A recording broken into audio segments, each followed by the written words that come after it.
అందరికీ నమస్కారం.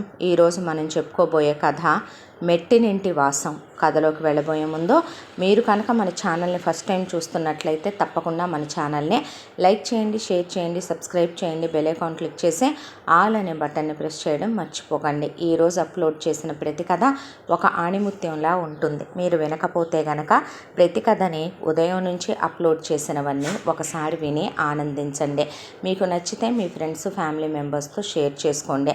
ఈ కథలు మీ దాకా తీసుకురావడానికి మేము పడే శ్రమని గుర్తించి ఒక మంచి లైక్, కమెంట్ ఇస్తారని ఆశిస్తూ ఛానల్ని తప్పకుండా సబ్స్క్రైబ్ చేసుకోండి. కథని ఎక్కడ స్కిప్ చేయకుండా వినండి. మరి కథలోకి వెళ్ళిపోదామా? పార్థసారథిదే ఒక ఉద్యోగం. భార్య గృహిణి. భర్త మాట విని అడుగుజాడల్లో నడిచే ఇల్లాలావిడ. పార్థసారథికి ఆవిడంటే ఎంతో ఇష్టం. ఆయనకి స్థిరచరాస్తులకి ఏ లోటు లేదు. పెద్దలు బాగానే ఇచ్చిపోయారు. పార్థసారథికి 18-19 ఏళ్ల వయసున్నప్పుడు ఆయన తల్లిదండ్రులు పోయారు. ఆయన వివాహం అయ్యేంత వరకు కూడా వాళ్ళు బ్రతికి లేరు. ఇక ఆయనకంటూ ఉంది ఆయన అన్నగారు మాత్రమే. ఆ అన్నగారు కూడా అదే ఊరిలో ఉంటాడు. ఆయనకి అలా పెళ్ళయింది. పార్థసారథి వదినగారు కడుపుతో ఉన్నారు. ఆ తర్వాత వెంటనే వాళ్ళమ్మ నాన్న పోయారు. పార్థసారథి తల్లిదండ్రులు పోవటం వాళ్ళకి తీరని లోటు. ఆ తర్వాత పార్థసారథి అన్న వదనలే ఆయన్ని సొంత కొడుకులాగా పెంచి పెద్ద చేసి సుజాతకిచ్చి పెళ్లి చేశారు. సుజాత చాలా మంచిదే. అత్తమామల్ని కట్న కానుకలు వద్దు అని ఆ రోజుల్లో ఆయనన్న, ఏదోలే అల్లుడు, మా ముచ్చట కొద్దీ మేం పెట్టగలిగినంత, అమ్మాయికి మేము ఇవ్వగలిగినంత, ఆడపిల్లకు కూడా ఆస్తిలో హక్కు ఉంటుంది కదా, అలా నువ్వెటూ తీసుకోవటం లేదు, మా ముచ్చట కొద్దీ కాస్తేదో పెట్టుకోనివ్వయ్యా అని వాళ్ళు పెట్టేది ఏదైనా నాకు ఇవ్వొద్దండి, తన పేరు మీదే పెట్టండి అని ఆవిడికే పెట్టించాడు ఆయన. పార్థసారథి సొంత ఇల్లు కట్టుకున్నాడు. 2 అంతస్తులు. లోపల నుంచి మెట్లు పెట్టి మరీ రేపు పిల్లలు పుడితే చక్కగా ఉండేలాగా పైన ఒక 3 బెడ్రూమ్లు, కింద ఒక 3 బెడ్రూమ్లు, హాలు, కిచెను, పూజగది, గెస్ట్ రూము పెట్టి పైన చిన్న పెంట్ హౌస్ వేయించి ఇల్లు చాలా అందంగా ఉంటుంది. ఈ ఇంటి పేరు వైకుంఠపురం అని పెట్టుకున్నాడు ఆయన. చిన్న ఇంటికే అంత అందంగా ఆయన ఇల్లు కట్టుకున్నాడు. వాళ్ళ అన్నగారి ఇల్లు ఎదురుగా ఉంటుంది. అది బృందావనం. మంచి గ్రీనరీతో చాలా అందంగా ఉంటుంది. సేమ్ మోడల్లో ఉండే ఇల్లే కొద్ది మార్పులతో ఉంటాయి. అన్నాతమ్ములు ఇద్దరి కూడా. ఆయనది గవర్నమెంట్ జాబే, పార్థసారథిది గవర్నమెంట్ ఉద్యోగమే. ఇద్దరు అన్నాదమ్ములు కూడాను ఉద్యోగాలకు వెళ్ళొస్తూ ఉండేవాళ్ళు. పార్థసారథి అన్నగారికి మొదటి కాన్పులోనూ కొడుకే, తర్వాత కాన్పులోనూ కొడుకే. ఇక ఆ వదిన గారికి ఆపరేషన్ అయిపోయింది. ఆవిడ గృహిణి, చాలా మంచిది. సుజాత ఆవిడ చాలా బాగుంటారు. ఇక పార్థసారథి బావమరుదుల విషయానికి వస్తే వాళ్ళకి సుజాతకి ఇద్దరు, ఒక అన్నయ్య, ఒక తమ్ముడు. ఇద్దరికి పెళ్ళిళ్ళు అయిపోవటం, సుజాతకి పిల్లలు కాస్త ఆలస్యం. ఆయన ఏ రోజు భార్యని నీకు వెంటనే పిల్లలు కలగలేదు, మా వదినకు అందే, మీ తమ్ముడు పెళ్ళాంకి అందే, నువ్వు గొడ్డు ముద్దానివి, నువ్వు గొడ్రాలివి, నీ కడుపును పోయిన మా అమ్మ పుట్టుద్ది, మా నాన్న పుడతాడనుకున్నాను, నువ్వు కనలేకపోయావు అని ఆయన ఎప్పుడు అలాంటి నేలబారు మాటలు మాట్లాడే మనిషి కాదు. ఇక సుజాత అన్నగారికి ఒక అమ్మాయి, ఒక అబ్బాయి. సుజాత తమ్ముడికి ఒక అమ్మాయి, అబ్బాయి. వాళ్ళు వాళ్ళ ఉద్యోగాల్లో, వాళ్ళ భార్యలతో, వాళ్ళ బిడ్డలతో, వాళ్ళ కుటుంబాల్లో వాళ్ళు స్థిరపడిపోయారు. సుజాత తల్లిదండ్రులు చాలా మంచివాళ్ళు. ఎప్పుడన్నా వచ్చి తల్లి తండ్రి లేని అల్లుడిని, అల్లుడు అన్నని సొంత పిల్లల్ని ఆదరించినట్టే ఆదరించే మంచి మనసు గల పెద్దవాళ్ళు. సంతోషంగా సాగిపోతున్న జీవితం. ఆయన జీతం రాగానే భార్యను తీసుకెళ్ళి ఏమేం కావాలంటే అవి ఆవిడకి ఇంట్లో కావలసిన సరుకుల దగ్గర నుంచి అన్నీ కొనిపెట్టి ఇంట్లోకి వంట ఒక్కటే సుజాత చేస్తుంది. ఇంట్లో మిషన్లు ఉన్నాయి, పని వాళ్ళు ఉన్నారు. పార్థసారథి వదిన గారు అంతే. ఇంట్లో వంట ఒక్కటే ఆవిడ చేస్తుంది. మిగతా అన్ని చేయటానికి పని వాళ్ళు ఉంటారు, మెషిన్లు ఉంటాయి. పెళ్ళాలను కొట్టడం, తిట్టడం, అసభ్యంగా అల్లరి చేయటం, వీధులకు ఎక్కటం, అనవసరమైన విషయాల్లో ఆడవాళ్ళకి అనవసరమైనటువంటి అడ్డమైన పెత్తనాలు ఇవ్వటం, అడ్డమైన మాటలు మాట్లాడటం, అతి చెయ్యటం. ఆ తరువాత అయ్యో మా ఆవిడ నన్ను కొంగు కట్టేసుకుందే, మా ఆవిడ నన్ను బొడ్లో దోపుకుందే, మా ఆవిడ నన్ను కాలికి చెప్పులే తిప్పిందే అనేలాగా కాకుండా చాలా ప్రేమపూర్వకంగా ఉంటాడు పార్థసారథి. అలాగని ఆయనకి కోపం కూడా చాలా ఎక్కువ.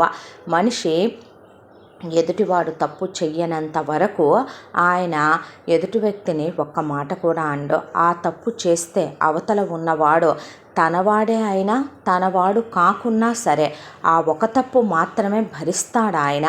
ఆ తర్వాత ఇక ఆయన్ని బేర్ చేయటం అనేది ఎవరి వల్ల కూడా కాదు. అంత కోపం ఎక్కువ ఆయనకి. ఆయన అన్నగారికైతే ముక్కు మీదే కోపం ఉంటుంది. గడగడలాడుతూ ఉంటారు ఆయనంటే ఎవరైనా కూడాను. ఇలా కాలచక్ర ప్రవాహంలో రోజులు గడుస్తూ పెళ్ళైన 5 సంవత్సరాలకే అన్నపిల్లలు స్కూలుకు కూడా వెళ్ళటం మొదలుపెట్టేసిన తర్వాత సుజాత అప్పుడు గర్భవతి అయింది.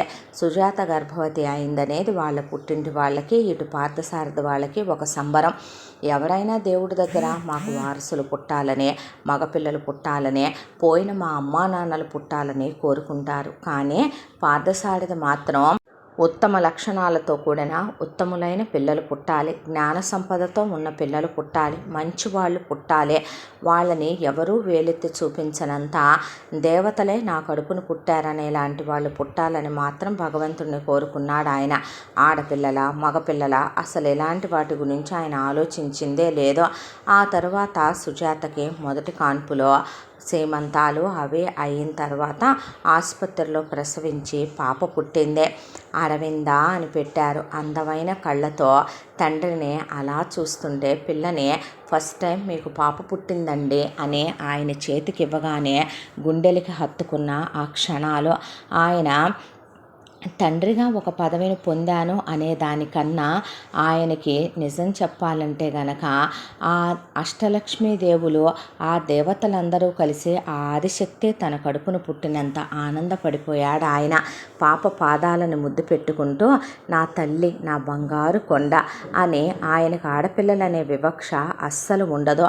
బిడ్డని అలా ముద్దు చేసి దగ్గరికి తీసుకున్నాడు. ఆ తరువాత అరవింద పుట్టిన తర్వాత మళ్ళీ కొంతకాలానికి సుజాత గర్భవతి అయ్యిందే. ఈసారి కూడా ఆయన నువ్వు వారసుని కనాలి అలా ఇలా అన్నది లేదు. 10 నెలలకి మళ్ళీ పాపే పుట్టిందే. అలకనంద నది పేరు అలకనంద అని పెట్టుకున్నారు చిన్నమ్మాయి పేరు. ఇక 2 కూతుళ్ళు అంటే ఆయనకి పంచ ప్రాణాలు. ఆడపిల్లలే అనే వివక్ష తీసి పక్కన పెడితే పిల్లల్ని తక్కువ చేసి చూడటం లేదా పిల్లల్ని నెత్తికెక్కించుకోవటం ఈ 2 ఉండవు. చాలా ప్రేమగా చూస్తాడు, చాలా అపురూపంగా పెంచుకుంటాడు ఆయన. ఒక రకంగా చెప్పాలంటే తల్లిగా సుజాత అయినా ఆయన లేనప్పుడు ఒక దెబ్బేస్తుంది, కానీ పిల్లల్ని ఆయన మాత్రం పిల్లల్ని దగ్గరికి తీసుకొని కూర్చోబెట్టుకొని వాళ్ళ కోసం ప్రతిదీ ప్రత్యేకంగానే తీసుకొస్తాడు ఆయన. కాళ్ళకేసే చెప్పులు, కాళ్ళకి పెట్టే పట్టీలు, ఇక పిల్లలకి వేసే పట్టు పావడాలు, పిల్లలకి వేసేటటువంటి నెయిల్ పాలిష్లు, వాళ్ళకి గోరింటాకు పెట్టించి మురిసిపోవటం, వాళ్ళ ఇంట్లో అలా బుట్టబొమ్మల్లా తిరుగుతుంటే ఆయన ఆనందానికి సంతోషం ఉండేది కాదు. పిల్లలిద్దరినీ తీసుకుని ప్లే స్టేషన్లకని, ఎగ్జిబిషన్లకని, సినిమాకని, రెస్టారెంట్లకని, షాపింగ్కని ఎక్కడైనా పెళ్ళాన్ని తీసుకెళ్తారు. ఇది ఎక్కడ వింతోనండి, నేను తీసుకెళ్ళట్లేదా అని భార్యను కూడా ఒక బిడ్డంతే ప్రేమించేవాడు ఆయన. వదినగారిని తల్లిలా, అన్నగారిని తండ్రిలా, వాళ్ళ బిడ్డల్ని తన బిడ్డల్లా, తన బిడ్డల్ని తన కన్న తల్లిలా చూసే గొప్ప వ్యక్తి ఆయన. పిల్లలకి తండ్రి అంటే ఏమాత్రం మాట చెప్పుకోవాలి, తల్లి కన్నా చాలా ఇష్టం. తల్లి అంటే ఇష్టం ఉన్నా తండ్రి అంటే ఆయన ఒక దెబ్బ కొట్టడని, ఒక మాట అనడని వల్లమాలిన ప్రేమ. వాళ్ళకి ఇది కావాలి అని అడగనివ్వండి, అడిగాకిద్దురు కానీ అని ఆవిడంటే అడిగిన తర్వాత ఇస్తే దాన్ని ఏమంటారు, వాళ్ళ ఇష్టాన్ని మనం తెలుసుకొని ఇస్తే దాన్ని ఏమంటారు అని రేపొద్దున నాకొచ్చే అల్లుళ్ళు కూడా అలాగే రావాలి. నా కూతుళ్ళు ఇది కావాలి అని అడగటం కాదు, వాళ్ళ మనసు ఏంటో తెలుసుకొని ఇవ్వగలిగిన వాళ్ళు రావాలి సుజా అనేవాడు ఆయన. ఒకవైపున పెదనాన్న ఇంట్లో కానీ ఒకవైపున సుజాత పుట్టింట్లో కానీ పిల్లల్ని చాలా ప్రేమగా పలకరించి చూసేవాళ్ళు. అమ్మమ్మ తాతయ్యలు వచ్చినప్పుడు కూడా చాలా ప్రేమగా చూసేవాళ్ళు. ఆయన పిల్లల్ని ఎవరు ఒక్క మాట అన్నా కూడా ఊరుకోడు. పిల్లలకి అక్షరాభ్యాసాలు అయిపోయి పుట్టు వెంట్రుకలు ఇవన్నీ తీయటం అయిపోయి స్కూల్లో వేసిన రోజున ఎక్కడైనా తల్లి కన్నీళ్లు పెట్టుద్దే. నెల రోజుల పాటు పిల్లలకి స్కూల్ అలవాటు అయ్యేంత వరకు స్కూల్ ప్రాంగణంలోనే కూర్చొని కన్నీళ్లు పెట్టుకున్న తండ్రి ఆయన. అంత ఇష్టం ఆయనకు ఆ కూతుళ్ళంటే.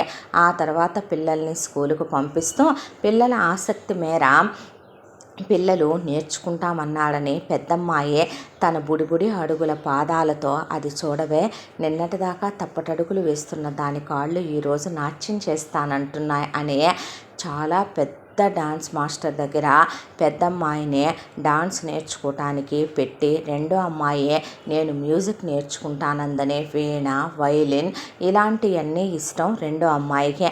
పిల్లలిద్దరినీ కూడా వాటిల్లో చేర్పించాడు ఆయన. చిన్నప్పటి నుంచి ఏ తండ్రి అయినా సరే మహా అయితే గనక సంవత్సరానికి ఏ పుట్టినరోజుకో ఫోటోలు తీయటమో, పిల్లలు ఇవాళ ఈ జనరేషన్కి వచ్చారు కాబట్టి ఫోన్లు కొనుక్కొని సెల్ఫీలు తీసుకోవటమో కామన్. పిల్లలు పుట్టక ముందే కెమెరా కొనుక్కొనే పిల్లలు పుట్టిన క్షణం ఫస్ట్ క్రై దగ్గర నుంచి ఆయన అసలు ఒక సంవత్సరం అంతా కూడా ఆయన పిల్లలది ప్రతిరోజుకి కూడా 24 గంటలకి అలారం పెట్టుకొని 24 ఫోటోలు చొప్పున తీసుకొచ్చి మరీ ఫ్రేమ్ చేయించాడు. అవే ఆ తర్వాత నుంచి రోజుకి ఒక ఫోటో తీసేవాడు పిల్లలిద్దరిది కూడాను. విడివిడిగా కలిపి వాళ్ళ నలుగురిది కలిపే. అలా మీ సంతోషం పాడుగాను అని ఆవిడంటే వదిన గారు పెద్ద పెద్ద గుమ్మడికాయలు తెచ్చి దిష్టి తీసేస్తూ ఉండేదే. ఎవరి కళ్ళు పడకూడదయ్యా, ఈ ఆనందాలు పోకూడదు నాయన అంటూ ఉండేది ఆవిడ. పిల్లల్ని ఎంతో అపురూపంగా పెంచేవాడు ఆయన. పెద్దమ్మాయి కళ్ళు అటు ఇటు తిప్పుతూ నాట్యం చేస్తుంటే అసలు ఆయన ఎంత ఆనందపడిపోయేవాడంటే, ఒక తండ్రిగా ఆయనకి పిల్లలు ఏం చేసినా అద్భుతమే. పిల్లలు ఒకళ్ళు కలరింగ్ చేస్తుంటే ఒకళ్ళు డ్రాయింగ్ వేస్తుంటే ఎంతో అపురూపంగా అవన్నీ ఫ్రేమ్ చేయించి గోడల నిండా పిల్లలు గీసేసిన గోడలు కావవి జ్ఞాపకాల గుర్తులు అన్నట్టు అవన్నీ వీడియోలు తీయించి పెట్టుకొని ప్రతి మెమరీ ఇక పిల్లలు పుట్టినరోజులు అయితే గనక నిజంగా జనాలందరూ కూడా ఆ ఇంట్లో ఏదో పెద్ద పండగ పెళ్లి జరుగుతుందా ఎవరిదైనా, లేదంటే ఏదైనా భారీ ఎత్తున పెద్ద ఫంక్షన్ జరుగుతున్నా అనుకున్నట్టే జరిపించేవాడు ఆయన.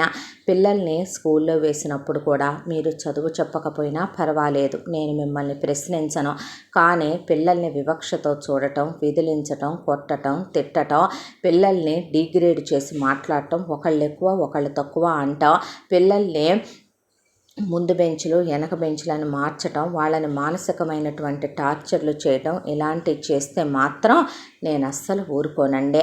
నా పిల్లల్ని నా పిల్లలుగా చూడండి చాలు, మీరేమి మీ స్టూడెంట్స్ అన్నట్టు అతి ప్రదర్శించాల్సిన అవసరం లేదని చెప్పి మరి చాలా పెద్ద పెద్ద స్కూళ్ళల్లో చేర్చాడు పిల్లల్నే. పిల్లలు జంట సరస్వతులు అనేవాళ్ళు అందరూ కూడాను. పిల్లలు ఒకవైపున పెద్దమ్మాయి డ్యాన్సులో, రెండో అమ్మాయి సంగీతంలో, దాంతోపాటు పిల్లలు చాలా బాగా ఇక చదువుతారు కూడాను. చదువు విషయంలో, సంస్కారం విషయంలో కూడా ఎప్పుడూ తండ్రి మాటని కాదనటం కానీ, తండ్రి మాటని కాదనే వాళ్ళు స్వనిర్ణయాలు తీసుకోవటం కానీ అలాంటివి చేయరు. ఏదున్నా ఆయన ఒళ్ళో పడుకొని నాన్న అలా, నాన్న ఇలా అనే ఆయనకి చెప్తూ ఉంటారు.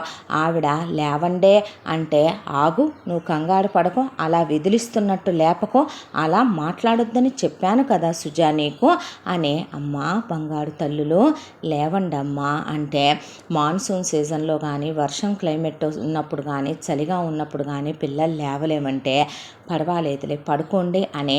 మరి స్కూలు అని ఆవిడంటే పోనీ ఒక 4 రోజులు స్కూల్కి వెళ్ళకపోతే కొంపలేం అంటుకుపోవులే అనేవాడు. అది కాదండి వదిలేయమంటున్నానుగా సుజా అని ఆయన కూడా సెలవు పెట్టుకొని పిల్లలతో ఆడుకుంటూ కూర్చొని అవి ఇవి అని వండించుకొని వాళ్ళకి నచ్చిని కొసరు తినిపిస్తూ వాళ్ళ కోసమని ఇక పిల్ల కోసం అది కొనాలి, పిల్ల కోసం ఇది కొనాలి అనే బయట నుంచి కూతుళ్ళ కోసం తెచ్చేవాడు. పిల్లలు ఎదుగుతున్నారు, ఆయనది గవర్నమెంట్ ఉద్యోగం, ఆయనకి లంచాలు తీసుకునే అలవాటు లేదు, అంత కర్మ ఆయనకి పట్టలేదు. కారు ఉంది, ఆయనకి బైకు ఉంది. ఇక ఒకవైపున సొంతిల్లు, పెద్దిల్లు ఉంది, పనివాళ్ళు ఉన్నారు, దేనికి లోటుపాటు లేదు, ఇంట్లో స్థిరచరాస్తులకి లోటు లేదు.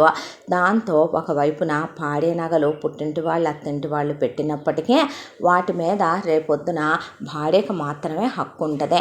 అవి ఆవిడ సొంతం, పిల్లలకు ఉంటాయి కదండి అంటే పర్వాలేదు, నా భార్యగా నువ్వు వేసుకోవద్దా, నేను చూడొద్దా నిన్నలాగా అని ఆయన భార్యను కూడా అంతే ప్రేమించేవాడు. పిల్లల కోసం ఏది కొనుక్కొచ్చినా ఆవిడ కోసం కూడా కొనుక్కొస్తే, పెళ్ళైన కొత్తల్లో నా మీద ఉన్న ప్రేమ మీకు పిల్లలు పుట్టాక తగ్గింది నిజమా అని అలా చూస్తే ఆవిడ సిగ్గుపడి నవ్వుకొని లోపలికి వెళ్ళిపోయేదే. పిల్లలకి ఏది కొన్నా ఆవిడకి కూడా కొనే, పిల్లల్ని రాత్రిపూట గుండెల మీద వేసుకొని వాళ్ళని నిద్రపుచ్చి వాళ్ళు నిద్రపోయిన తర్వాత ముద్దు పెట్టుకొని వాళ్ళకి టెడ్డీ బేర్లు పెట్టి దుప్పటి కప్పి ఆ తర్వాత భార్యని దగ్గరికి తీసుకుని చాలా రొమాంటిక్గా, చాలా ప్రేమగా, చాలా ఇంటిమేటెడ్గా ఉంటాడు ఆయన వైఫ్తో కూడాను.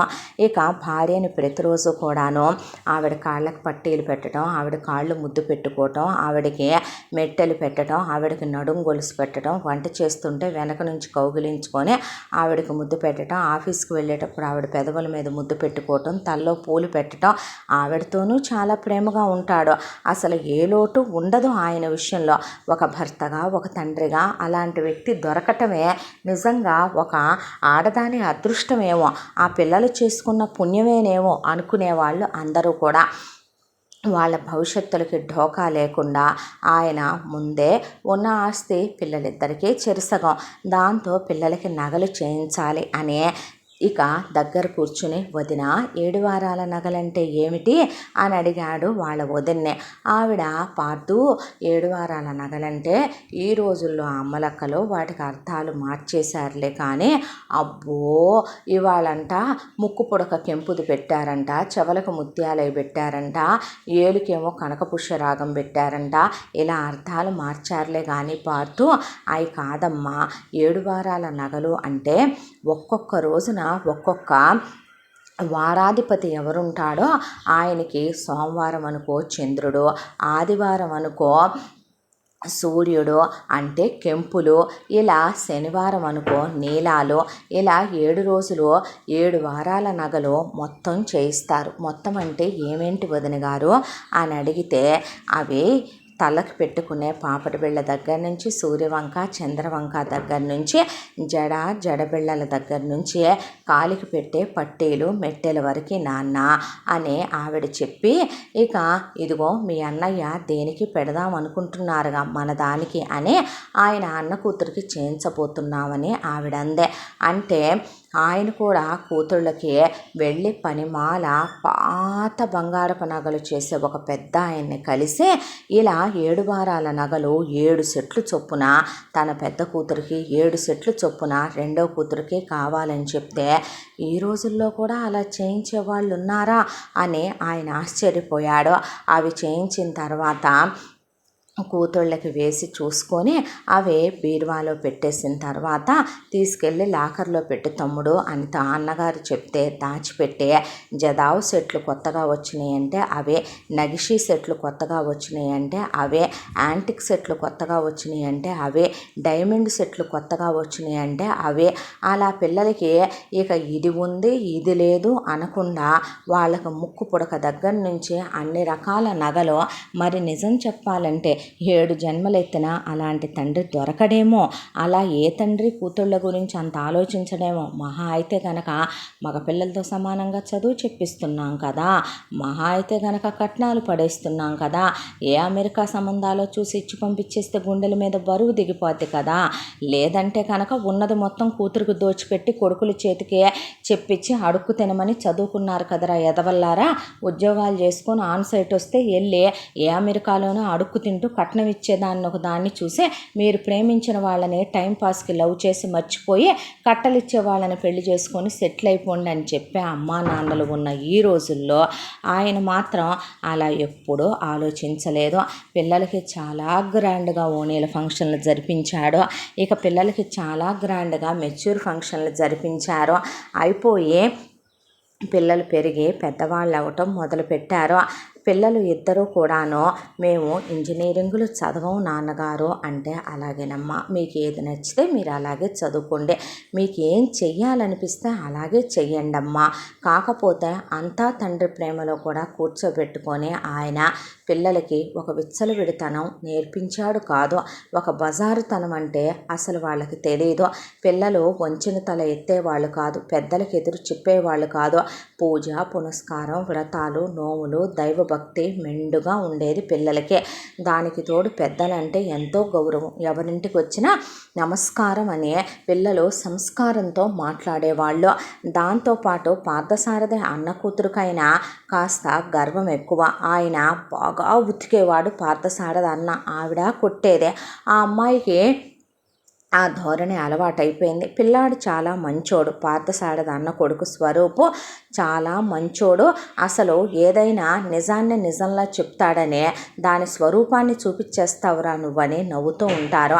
ఆడపిల్లకి అహంకారం బాగా మెండు కాబట్టి 18 ఏళ్ళు దాటంగానే ఇలాంటి దాన్ని ఉంచకూడదు అని ఆయన వెంటనే ఒక ఫారిన్ సంబంధం చూసేసి ఇవ్వాల్సిందేదో ఇచ్చేసి కూతురికి పెళ్లి చేసి పంపించేశాడు ఆయన అన్నగారు. ఆ తర్వాత కొడుకు ఒక అమ్మాయిని ప్రేమించాను అని చెప్తే బంగారం లాంటి పిల్ల కోడలు ఆ అమ్మాయిని పెళ్లి చేసుకొని తీసుకొచ్చే ఇంట్లో పెట్టుకున్నారు. చాలా మంచిది అన్న కోడలు కూడాను. వీళ్ళింట్లో చక్కగా తేనెలా కలిసిపోయింది ఆ పిల్ల పాలల్లో.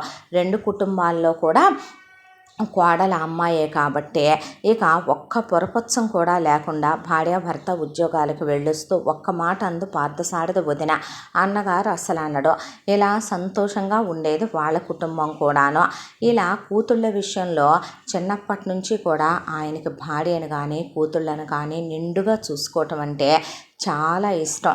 బయటికి వెళితే ఎక్కడైనా ఆకుగోరింటాకు అమ్ముతున్నారు అంటే అంత పెద్ద గవర్నమెంట్ ఆఫీసరే అంటే కారు ఆపి రోడ్డుకు అవతల వైపున ఉన్నా సరే నడుచుకుంటూ వెళ్ళి మరీ గోరింటాకు తీసుకొచ్చే కూతుళ్ళకి చాలా ఇష్టం. కాబట్టి గోరింటాకు నువ్వు పిల్లలు పెట్టుకోండని ఆయనే రుబ్బిన తర్వాత భార్యకి పెట్టి పిల్లలకు పెట్టి నోట్లో వంట చేసి అన్నం తినిపించేవాడు. ఆ తర్వాత పండిన చేతిలో పిల్లలు భార్య చూపిస్తే ముద్దు పెట్టుకొని ముగ్గురిని దగ్గరికి తీసుకునేవాడు. ప్రతిరోజు పువ్వులు తీసుకొచ్చేవాడు. ఇక పుట్టగానే పిల్లలకు ఆయనే బొట్టు పెట్టాడు. భార్యకి ప్రతిరోజు ఆవిడ పూజ చేసుకున్నాక ఆఫీసుకు వెళ్ళేటప్పుడు ఆవిడ నుదుటన ఆవిడ నొసట్లో కూడా కుంకుమ దిద్ది వెళ్ళేవాడు. పిల్లల కాళ్ళకి పండుగలప్పుడు శుక్రవారాలప్పుడు పసుపు రాసుకుంటే ఆయనకి ఎంత ముద్దుగా ఉండేవో. పిల్లల కాళ్ళకి పట్టీలు పెట్టి పిల్లలకి కూడా చాలా ఇష్టం. నగలన్నా అలంకరించుకోవటం అన్నా ఐదవతనం అన్నా చాలామంది వెకిలిగా హెబ్బెట్టుగా మాట్లాడతారు. అంతంత ఇయర్ రింగ్స్ పెట్టుకుంటారేంటి, అబ్బో చెవులు నోస్తాయి, చెవులు జారిపోతాయి, అబ్బో ఉందని కావాలా అన్ని నగలు వేసుకుంటారు అని ఎప్పుడూ కూడా పక్కన వాళ్ళతో పోల్చి మాట్లాడే అలవాటు జనాలు చాలామందికి ఉంటుంది. ఒక రకంగా చెప్పాలంటే డబ్బున్న వాళ్ళని చూస్తే వాళ్ళు గోల్డ్ వాటర్ బాటిల్లో నీళ్లు తాగుతున్నారంటే దానికి ఎంత బలిసిపోయి ఉండాలి, అది గోల్డ్ చెప్పులు వేసుకుందంటే ఎంత కొవ్వెక్కు ఉండాలి, అది వజ్రాలు పొదిగినవి ఉన్నాయంటే ఎంత కొవ్వెక్కు ఉండాలి అని చాలా మాట్లాడుతూ ఉంటారు. నిజానికి మనకి లేదనే ఏడుపా వాళ్ళకు ఉందనే ఏడుపా, అదే మనకి దేవుడిస్తే మనం అనుభవించమా? పక్కన వాళ్ళ దగ్గరికి వచ్చేపాటికి ఏంటంటే అది మనం నాలుగు కాకులు కావంటున్నాయి కాబట్టి మనం కూడా అనే అంతున్నప్పుడు దాన ధర్మాలు చేయొచ్చుగా, అంతున్నప్పుడు వాళ్ళని వీళ్ళని ఆదుకోవచ్చుగా, వాళ్ళు చెయ్యట్లేదని మనం చూస్తామా?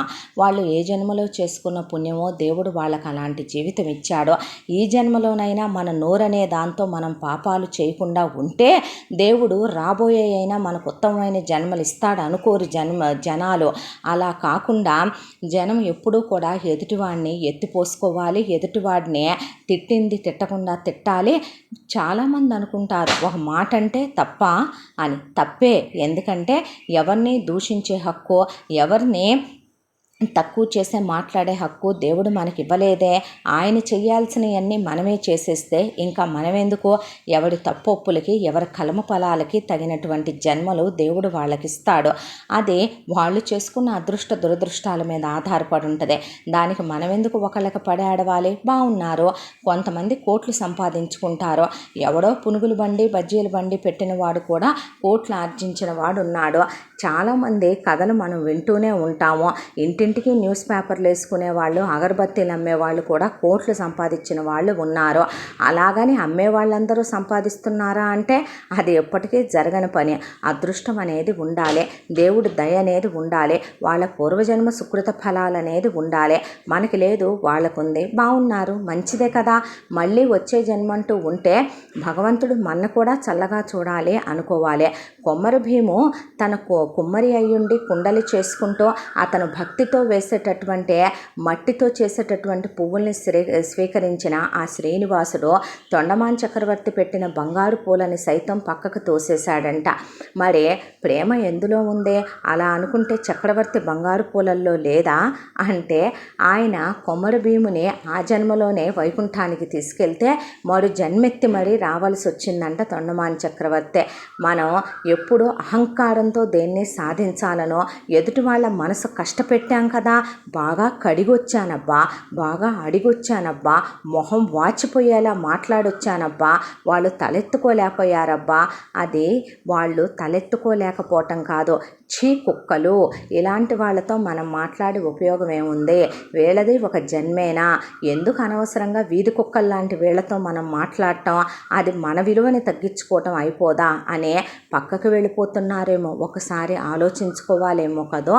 ఆయన ప్రతి ఒక్కటి కూడా పక్కన కూర్చోబెట్టి కూతుళ్ళకి ఇది తప్పు ఇది ఒప్పు అనే పురాణాలు, ఇతిహాసాలు, మంచి చెడు, జ్ఞానం, తెలివి, ఆడపిల్లలు ఇలా ఉండాలని, అనవసరమైన విషయాలు మాట్లాడకూడదని, నిజం చెప్పాలంటే జ్ఞాన సరస్వతుల్ని పెంచుకొచ్చినట్టే పెంచుకొచ్చాడు ఇద్దరిని. భార్య విషయంలో కూడా ఆయన అదే ఫాలో అవుతూ వచ్చాడు.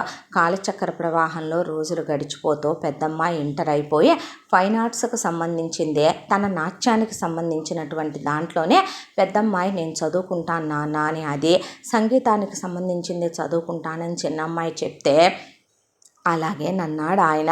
అలా పెద్దమ్మాయి అరంగేట్రం చేయటం కూడా అయిపోయింది.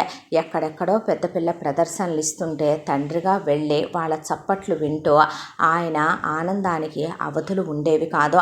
సంతోషంతో ఆయన గుండెలు నిండిపోయేవి.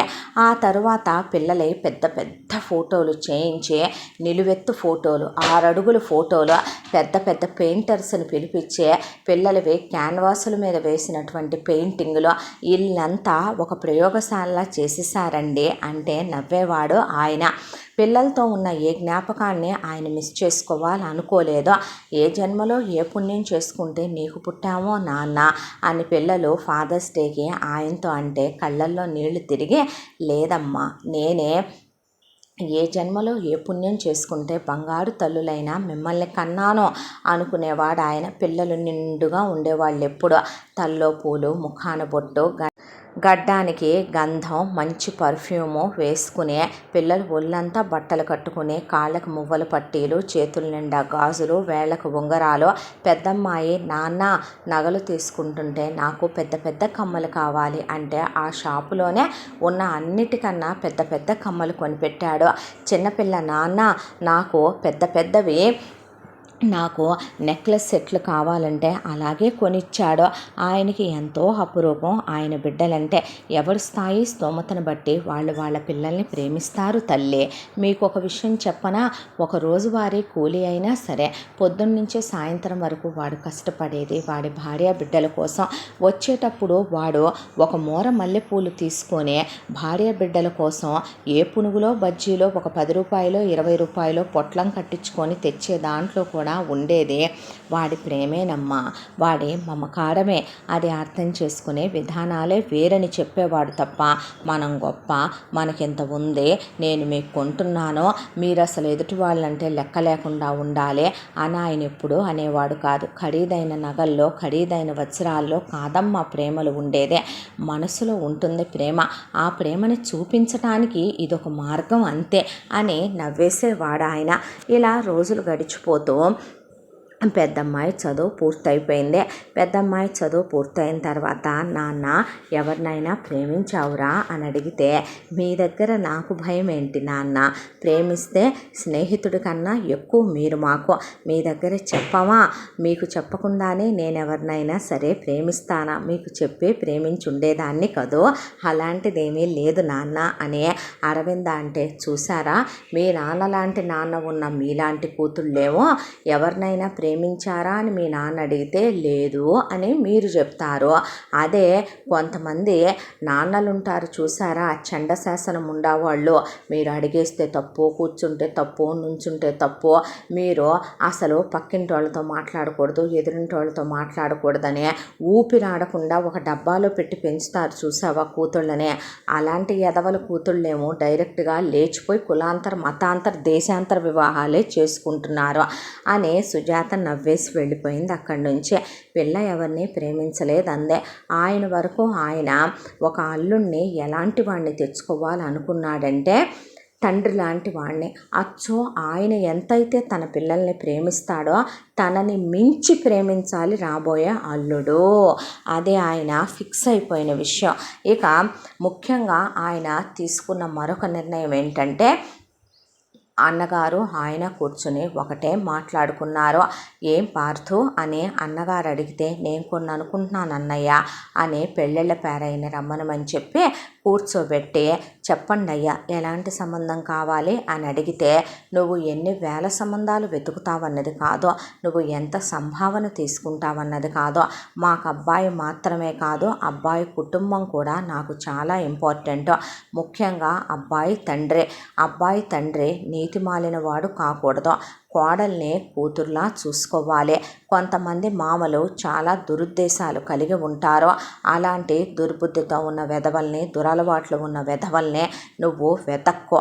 అలాగే అబ్బాయి ఆ తల్లి విషయానికి వస్తే, కోడల్ని కూతుర్లా ఆదరించాలి. ఒక కోడల్ని ఎక్కువగా ఇంకో కోడల్ని ఇంకోలా చూడకూడదు. అంటే బాబు, ఆడపిల్లలు ఉన్న ఇంట్లో నేను అసలు నా కూతుళ్ళని ఇద్దాం అనుకోవటం లేదు. నా కూతుళ్ళకి అసలు ఆడపడుచులే లేని ఇంట్లోకే పంపుతాను నేను. కుటుంబం కూడా ఇంపార్టెంట్ అంటే అబ్బాయి ఒక్కడే ఇంపార్టెంట్ కదండి, కాదుగా. ఎవరు చెప్పారు అబ్బాయి ఒక్కడే ఇంపార్టెంట్ అని?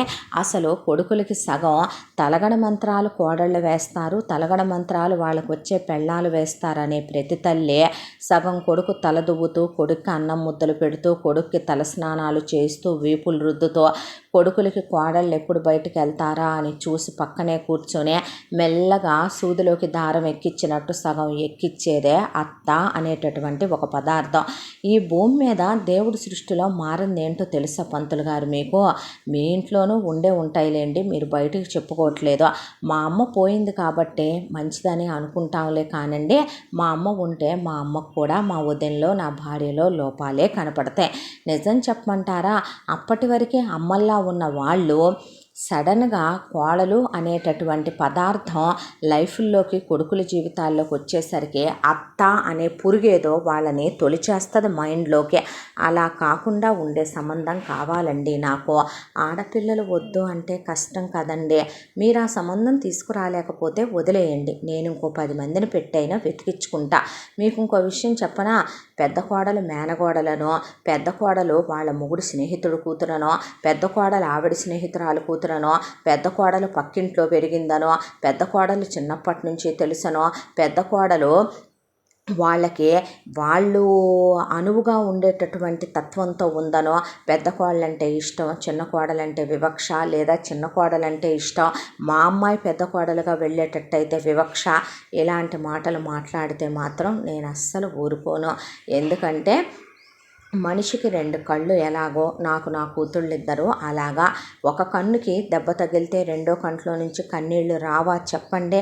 వస్తాయండి. మరి అలాగే తల్లిదండ్రులకి ఇద్దరు పిల్లలు సమానంగా ఉండాలి. ఆడపిల్ల ఉన్న ఇంట్లో నేను ఇవ్వాలనుకోవటం లేదు, నాకు నచ్చదు కూడా. నాకు తెలిసినంత వరకే నా స్నేహితుల కూతుళ్ళు కానీ, నా బంధువుల ఇంట్లో ఆడపిల్లలు కానీ, ఆడపడుచులు ఉన్న ఇళ్లల్లో ఇచ్చిన ఏ ఆడపిల్ల సుఖంగా ఉన్నట్టే లేదు.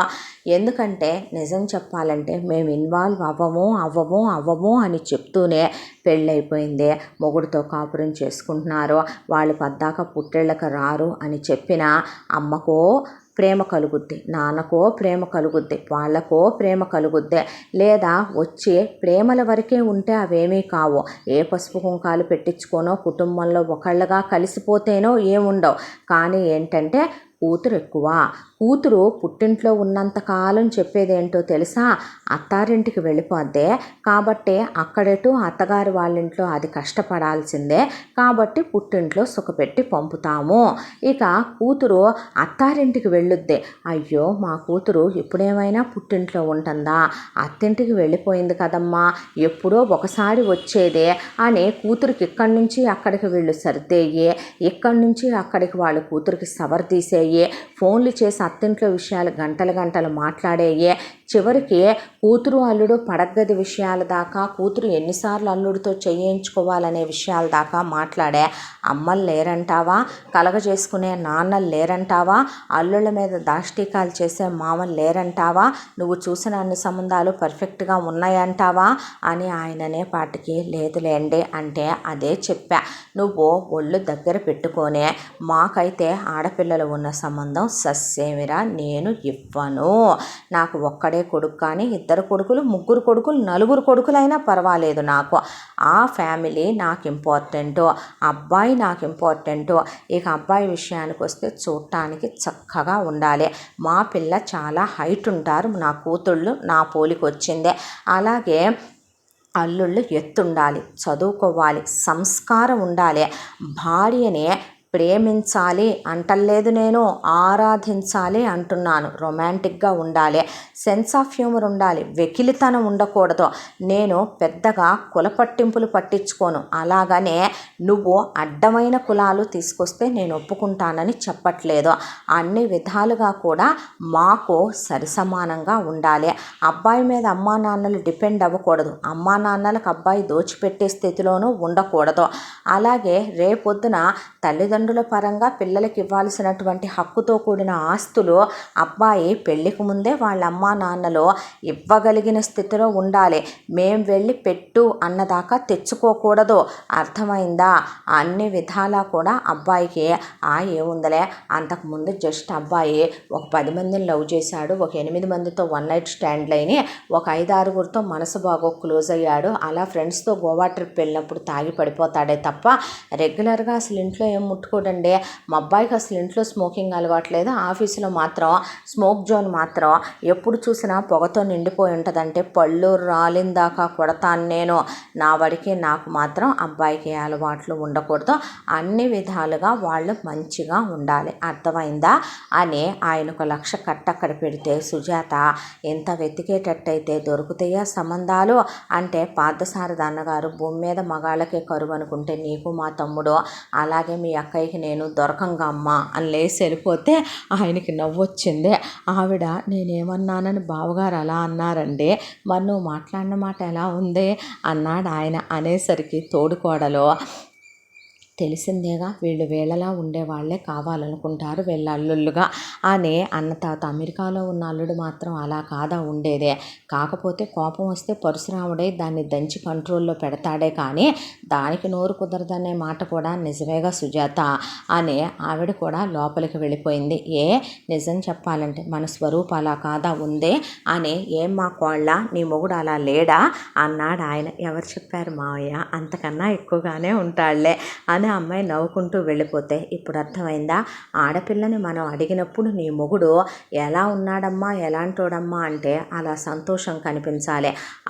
ఉన్నాళ్లే, నా మొగుడు కన్నా పక్కింటి సురేష్ బెటరు, ఎదురింటి రమేష్ బెటరు, వెనకింటోడు బెటరు, నా కొలీగు బెటరు, నా బాయ్ బెస్టీ బెటరు, నా old ex boy friend better, నా క్లాస్మేట్ బెటరు అనకూడదే సుజాత అనేపాటికి ఆవిడ ఏం మాట్లాడలా.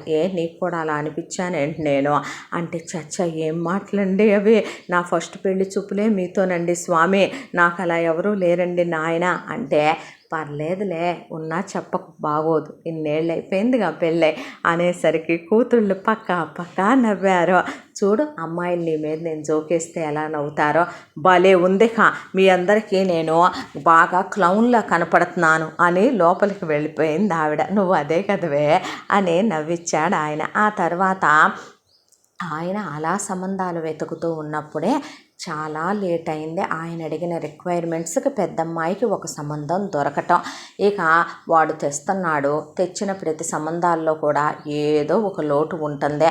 ఒకడి అమ్మ చాలా కన్నింగా నటించేసి తీరా ఎంక్వైరీలోకి వెళ్తే దానిలో నిజం చెప్పాలంటే 1000 తలల నాగుపాము ఉందని వెరిఫికేషన్లో తేలింది.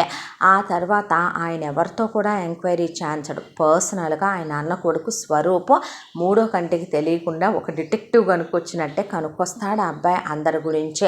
ఇక ఒక దాంట్లో మామ ఓపెన్గా ఇంటికి ఉంపుడు గత్తెల్ని తెస్తాడు, అత్త మాట్లాడకూడదు. ఒక దాంట్లో ఆల్రెడీ వాడికి ఓపెన్గా చెప్పాలంటే ఒక అమ్మాయితో లేచిపోయి దానికి తాళి కట్టి దాంతో కాపురం చేసి అది ప్రెగ్నెంట్ అయ్యాక ఇద్దరు కొట్టుకొని ఇద్దరికి టర్మ్స్ అండ్ కండిషన్స్ కుదరక ఆ పుట్టిన బేబీని తీసుకెళ్ళి ఏ అనాథాశ్రమంలానో పడేసి దాని దారిని అది వీడి దారిని ఇది వచ్చి ఇప్పుడు ఫ్రెష్గా వీడు పెళ్లి చేసుకుంటాననే సంబంధం ఒకటే. ఏంటి పంతులు, ప్రపంచం మీద జనాలకు కరువు వచ్చిందా, మగాళ్ళకు కరువు వచ్చిందా, మంచి కుటుంబాలకు కరువు వచ్చిందా అని అడిగాడు పార్థసారథి. అలాగే ఉంది సారథి గారు అనే వెతుక్కు రావటం మొదలుపెట్టాడు ఆయన. ఇలా రోజులు గడిచిపోతూ 1 సంవత్సర కాలం గడిచినా కంగారేం పట్టలేదు ఆయన. ఎందుకంటే ఆలస్యంగా చేశామన్నది కాదు, పిల్ల జీవితం ఇదే, ఆలోచించి చెయ్యాలి పెళ్ళని ఫిక్స్ అయిపోయారు ఆయన అన్నగారు కూడాను. ఆయన అసలు చుట్టాలు బంధువుల్లో ఇద్దాం అనుకోలేదు. సుజాతకి అన్నకి తమ్ముడికి కొడుకులున్నా ఆయన ఇద్దాం అనుకోలేదు. ఆయనకి చెల్లెళ్ళు అక్కలు దూర బంధువులు వరుస అయ్యేవాళ్ళు చాలామంది ఉన్నా ఆయన బావలు మామయ్యలు ఇలాంటి సంబంధాలు అసలు చెయ్యాలనుకోలే. స్నేహితుల కొడుకులకి ఇద్దాం అది ఇది అని కూడా ఆయన అనుకుంది లేదు. దాంతో బయట సంబంధాలే వెతుకుతున్నారు. ఆయన ఫారిన్ ఇద్దామని అంతకన్నా అనుకోలే. ఎందుకంటే అబ్రాడ్ సంబంధం ఆయన అన్న కూతురికి కరెక్ట్. ఎందుకంటే ఇండియాలో ఉండదగిన క్యాండిడేట్ ఆ అమ్మాయి కాదు కాబట్టి చేసి పంపారు. ఈ పిల్లలు ఆయన కళ్ళ ముందు ఉండాలని ఆయన కోరుకున్న దాన్ని కన్నా కూడా ఎక్కువ ఆయన అన్నగారి ఫ్యామిలీయే కోరుకుంటారు. అంత మంచోళ్ళు ఆ పిల్లలు కూడాను. కాబట్టి ఇక పిల్లలకు కూడా ఫారిన్ సంబంధాలు చేసుకోవాలని లేదు. ఆయనేమి వాళ్ళని బలవంత పెట్టి వెతకాలి అని కూడా అనుకోలేదు. ఇలా రోజులు గడిచిపోతూ ఉండగా సుజాత ఒక రోజున మా పుట్టింటికి వెళ్ళొస్తానండి అని వెళ్ళింది. నువ్వు వెళ్ళు, పిల్లల్ని తీసుకెళ్ళకు, నేను చూసుకుంటాను అంటే అలాగే అని చెప్పి బయలుదేరి వెళ్ళింది సుజాత. సుజాత అన్నగారి భార్య. వాళ్ళకి తెలుసు పార్థసారథి ఎంత మంచోడో, అంత కరెక్ట్ మనిషి, ఆయనకు అంతే కోపం అనే. దాంతో సంబంధాలు విషయాలు ఎత్తినా మళ్ళీ అనవసరంగా ఎటు జరగవని ఆవిడేం మాట్లాడలా. అక్కడ సుజాత కొన్ని రోజులు ఒక 2-3 రోజులు ఉన్నాక అక్కడి నుంచి ఆవిడ పెళ్ళికి వెళుతూ సుజాతనే వెంట పెట్టుకొని వెళ్ళిందే. వెళ్తే ఆ పెళ్ళికి వెళ్ళినటువంటి సుజాతకి అక్కడ సరస్వతి అనే ఒక ఆవిడ వచ్చి సుజాత వదిన్ని పరిచయం చేసుకుని సుజాతను కూడా పరిచయం చేసుకుందే.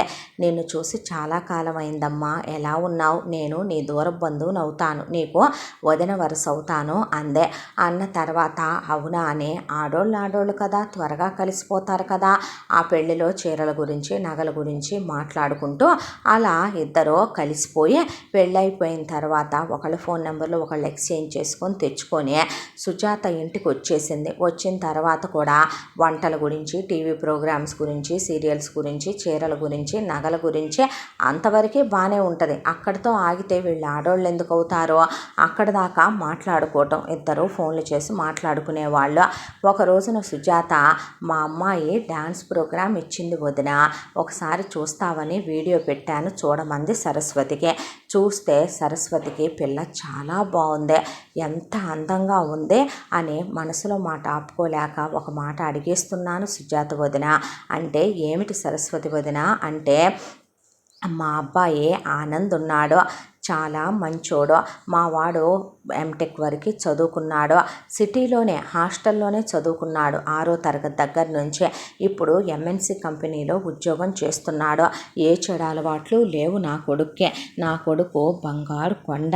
నీకో విషయం తెలుసా? అబ్బాయి ఫోటోలు పెట్టాను చూడు. మీకు నచ్చితే మనం ఎందుకు వియ్యం అందకూడదు? మేము కోటీశ్వరులం కాకపోయినా తినడానికి ఉండడానికి బాగానే ఉందే, పర్వాలేదు. అబ్బాయి ఉద్యోగం చేసుకుంటున్నాడు. అమ్మాయి ఉండేది వేరు కాపురమే. నేను కోడల్ని ఆరళ్ళు పెట్టే అత్తగారిని కాదు. పద్దాక అసలు నేను వాళ్ళ మధ్యకు కూడా వెళ్ళను. మా ఆయనది గవర్నమెంట్ ఉద్యోగం, ఇంకా సర్వీస్ ఉంది ఆయనకి. నేనెటు ఇక్కడే ఉండాలి. ఆయనకు ఉద్యోగం ఉంది కాబట్టే. ఇక మా ఆనంద్ కన్నా చిన్నది మా అమ్మాయి వైశాలి. మా వైశాలికి పెళ్ళైపోయింది. మా అల్లుడి పేరు రమణ. అమ్మాయికి ఇంకా పిల్లలు లేరు. పెళ్ళయ్యే సంవత్సరం దాటిపోయింది. అమ్మాయి అత్తారింట్లో కాపురం చేసుకుంటుంది. మా కూతురు వచ్చే అన్నా వదినల విషయంలో కలగ చేసుకోను, అమ్మా నాన్నల విషయంలో కలగ చేసుకునే కూతురు కాదు వదిన. ఏమంటావు అనేపాటికి సుజాతకి ప్రేమ పొంగింది. ఆత్మీయత అసలు పులకించిపోయి మనసంతా కూడా ఎలా కాదంటదే. అలా నోరు విప్పి మనసు విప్పి అడిగేసరికి దట్టు ఫోటో చూస్తే ఆనంద్ నిజంగా చాలా అందంగా ఉన్నాడు, బాగున్నాడు, చదువుకున్నాడు. ఆనంద్ను చూస్తేనే తెలుస్తోంది ఆనంద్ ఏ అలవాట్లు లేని పిల్లాడు అని. ఇక పనిచేసేది కూడా చాలా పెద్ద ఎంఎన్సీలోనే, వచ్చేది ఎర్న్ చేసేది కూడా ఎక్కువే. దట్టు వీళ్ళుండే సిటీకి చాలా దగ్గర, గట్టిగా ఒక అర్ధగంట కూడా ఉండదు వాళ్ళ అబ్బాయి ఉండేటటువంటి ఊరు. పిల్ల దగ్గరలో కూడా ఉంటుంది. కాకపోతే ఆడపిల్ల అందే అనే. ఇక ఫస్టే ఏం చెప్పిందంటే సుజాత, మీ సంబంధం నాకైతే ఇష్టమే వదిన. అయితే ఈయన సంగతి తెలుసు కదా నీకు, ఉన్న మాటే మాట్లాడాలి. ఈయన ఆడపిల్ల ఉన్న ఇంటికి పిల్లని పంపకూడదు అనుకుంటున్నాడు. పంపితే పిల్ల సుఖపడదు అనుకుంటున్నాడు. అత్తగారు వాళ్ళు సుఖంగా చూడరు అనుకుంటున్నాడు. ఏమైనా అంటే ఆ విషయంలో మాత్రం నన్ను కూడా ఆయన నోరెత్తనివ్వడు. ఎంత ప్రేమగా చూసుకునే మొగుడైనా సరే హద్దులు దాటేంత అతి చనువు మా బావగారు మా ఆయన మాకివ్వరు. కాబట్టి ఒక చిన్న మాట అంటే ఏంటి మీ కూతురుందని మీరు చెప్పొద్దు మా వారికి. ఎవరిని చెప్పనివ్వకుండా జాగ్రత్తగా చూసుకోగలవా అని అడిగింది సుజాత. దానికేం భాగ్యం, అలాగే అంది సరస్వతి. అనేసరికి మొగుడి దగ్గర భార్య అబద్ధం చెప్పటం, ఒక చీర కొనుక్కోవటం వరకు, ఒక నగ కొనుక్కోవటం వరకు, ఒక సినిమాకి వెళ్ళటం వరకు, ఒక షాపింగ్ చేయటం వరకు అయితే పర్వాలేదు. కానీ సుజాత మొదలు పెట్టిందే అతిపెద్ద అబద్ధంతో పార్థసారథి దగ్గర సంబంధం విషయాన్నే. ఏమండి అంటే ఏమిటి అనేసరికి అబ్బాయి ఫోటో చూపించి, అమ్మా నాన్నలకి ఒక్కడే కొడుకు, మాకు దూరపు బంధువులు, ఆవిడ చాలా మంచిది, ఆయనది గవర్నమెంట్ ఉద్యోగం, స్థిరచరాస్తులు కోట్లలో లేకపోయినా పర్వాలేదు బాగానే ఉన్నాయి, అబ్బాయి ఫలానా చోట ఉద్యోగం చేస్తున్నాడంట, అబ్బాయికి ఏ చెడు అలవాట్లు లేవంట, మీకు నచ్చితే మీరు ఎంక్వైరీ చేయిస్తారు కదండి, మనం అయిన వాళ్ళ సంబంధం ఇచ్చి చేసుకుంటే పిల్ల అరగంట దూరంలో ఉంటుంది, జంట కూడా చూడటానికి బాగుంటారు, వాళ్ళు 10 పైసలు కట్న కానుకలు అడగట్లేదు, వాళ్ళు అడగరని నేను ఇవ్వనా? మీరు ఇవ్వరని కాదండి, కానీ పిల్ల సుఖపట్టం కదా మనం ఆలోచించుకుంటాము అని చెప్తే, సరే ఇటు డీటెయిల్స్ అన్నాడు ఆయన. డీటెయిల్స్ తీసుకున్నాక అరవింద్ అని పిలిచి, ఏమ్మా నీకు నచ్చాడా అని అడిగితే, మీ ఇష్టం నాన్న అన్న తర్వాత, అలా కాదు తల్లి, మనిషిగా నీకు నచ్చితేనే ఎంక్వైరీ దాకా వెళదాం, అలాగే నాన్న చేయించండి అని ఆ అమ్మాయి తన డ్యాన్స్ పని మీద వెళ్ళిపోయింది. అన్న కొడుకు స్వరూపుని పిలిచి ఎప్పట్లానే డీటెయిల్స్ ఇచ్చే, మీ పిన్ని తెగ అపేక్ష పడిపోతోంది ఈ సంబంధం మీద, మీ పిన్ని చెప్పిందనే దృష్టితో కాకుండా వీళ్ళ గురించి డీప్గా ఎంక్వైరీ చేయి, మనకు అన్ని విధాలా కరెక్టేని అనిపిస్తే అప్పుడు ఆలోచిద్దాం అని చెప్పాడు ఆయన. అయితే సుజాత స్వరూపును పట్టుకుంది. ఒరే నాన్న అంటే, ఏంటి పిన్ని అన్నాడు. ఆ అబ్బాయికి చెల్లెలుందిరా.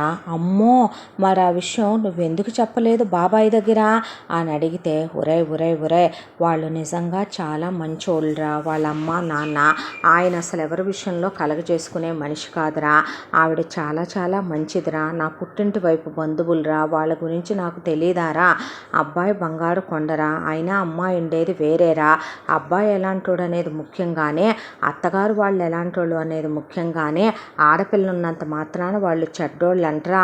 మీ బాబాయ్ మూర్ఖత్వానికి పోయి మూర్ఖుడు అలాగే మాట్లాడతాడు. వాళ్ళమ్మాయికి పెళ్ళి అయిపోయి కూడా సంవత్సరం దాటిపోయింది. మొగుడితో కాపురం చేసుకుంటుంది. ఆవిడ కూతురికి దోచిపెట్టే రకమో, కూతుర్ని తీసుకొచ్చి పుట్టింట్లో పెట్టుకునే రకమో, కొడుకు కాళ్ళు మధ్యకి తెచ్చే రకమో కాదురా. ఆ పిల్ల కూడా అలాంటిది కాదంట. కావాలంటే నువ్వు వాళ్ళ గురించి విడివిడిగా ఎంక్వైరీ చేయి. కరెక్ట్ కాదనుకుంటే నేను వెనక్కి తీసుకుంటా. బాబాయ్తో మాత్రం కూతురుందని చెప్పాకయ్యా. నేను చెప్పకపోయినా బాబాయ్కి తెలియదా పిన్నే? ఎలా తెలుసుద్దే? వాళ్ళ అమ్మాయిని పెళ్లి చూపులకి తేవద్దన్నా, నిశ్చితార్థానికి తేవద్దన్నా, ఇక పెళ్ళప్పుడు కూడా చుట్టాల పిల్ల వచ్చినట్టు పిలిపించుకోమని చెప్పాను. డైరెక్ట్గా అసలు ఆ విషయం బయటికి రానియొద్దన్నా. ప్రత్యేకంగా బాబాయ్ పక్కన నువ్వుంటావు, నేనుంటాను. నేనా? ఎవరో ఒకళ్ళు ఉంటాం కాబట్టి ఎవరు చెప్తారు చెప్పనివ్వకుండా జాగ్రత్త పడలేమా ఏంట్రా? తర్వాత తెలిస్తే బాబాయే అర్థం చేసుకుంటాడు. వాళ్ళెంత మంచోళ్ళో తనే తప్పుగా మిస్అండర్స్టాండ్ చేసుకున్నానని చంపలేసుకుంటాడు చిన్న కూతురు విషయంలో. అంది సుజాత. నీకు చాలా ధైర్యం వచ్చింది పిన్నే అనేసరికి, లైఫ్లో కొన్నిసార్లు ధైర్యం చెయ్యాలిరా, తప్పదు లేకపోతే అని ఆ అబ్బాయితో చెప్పేసరికి, సరే అని వెళుతున్న అబ్బాయికి ఎదురు దెబ్బ తగిలేసరికి వాళ్ళమ్మ ఏంట్రా ఈ అపశకునం అనేపాటికి, అపశకునం లేదు, నీ తలకాయ లేదు, ఊరుకోమని స్వరూప్ వెళ్ళాడు. వెళ్ళి ముందు పెళ్లి కొడుకు ఆనంద్ గురించి ఎంక్వైరీ చేస్తే సుజాత అన్నట్టు ఆ అబ్బాయి నిజంగా బంగారమే. వాళ్ళ అమ్మా నాన్న గురించి ఎంక్వైరీ చేస్తే ఆవిడ మంచిదే, ఆయన నిజంగానే పాతకాలం మనిషే. ఆయన ఆలోచనలు కూడా అలాగే ఉంటాయి. ఆయన ఎవరి విషయంలో కలగ చేసుకోడు. ఇక కూతురు గురించి విడిగా ఎంక్వైరీ చేస్తే అసలు విడిగానే పుట్టింటికి పద్దాక రాదనే, అత్తగారింట్లో తన సంసారం తన బాధ్యతలు తను చూసుకునే అమ్మాయిని తేలిందే.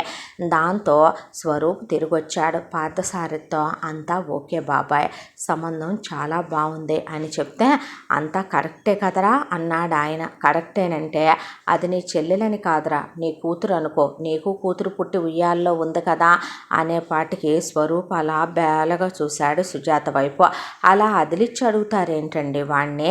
వాడికి మాత్రం వాడి చెల్లెలంటే ప్రేమ ఉండదా ఏంటి? మీరు మీ మాటలో అనేసరికి, సర్లే కానివ్వండి పెళ్లి చూపులకు రమ్మన్నాడు ఆయన. పెళ్లి చూపులకు వచ్చేటప్పుడు మొగుడిని వెంట పెట్టుకొని సరస్వతి ఆనందం తీసుకుని ఇంకొక ఇద్దరు ముత్తైదుల్ని తీసుకొని వచ్చింది. అరవింద పెళ్లి చూపులకి కూర్చుంది. అబ్బాయితో నేను మాట్లాడతానందే. ఆనందని గదిలోకి పంపిస్తే అరవింద మాట్లాడిందే, నాకు డాన్స్ స్కూల్ పెట్టుకోవాలని ఉందని, అరంగేట్రం చేశానని, స్టేజ్ పెర్ఫార్మెన్స్లు ఇస్తున్నానని, నా కెరియర్ నా గ్రోత్ చేసుకోవాలని ఉందని, వెంటనే పిల్లల్ని కనాలనుకోవటం లేదని, 5 to 7 years వరకు నేను ప్లాన్ చేసుకుందాం అనుకుంటున్నానని, పిల్లలు పుట్టిన తర్వాత కూడా నేను డ్యాన్స్ను కంటిన్యూ చేస్తానని, మీరు నన్ను నిర్వహించేటట్టయితే ఇప్పుడే చెప్పేసేయండి అని, నా వాడికి నా భర్త నన్ను ప్రేమించాలి, మా నాన్నగారు ఆరాధించాలంటారు, కానీ నేను భార్యాభర్తలిద్దరూ ఒకే మాట మీద ఉండాలి అంటాను, చిన్న గొడవ కూడా రాకూడదని కోరుకుంటాను అని తన రిక్వైర్మెంట్స్ అరవింద్ చెప్పింది.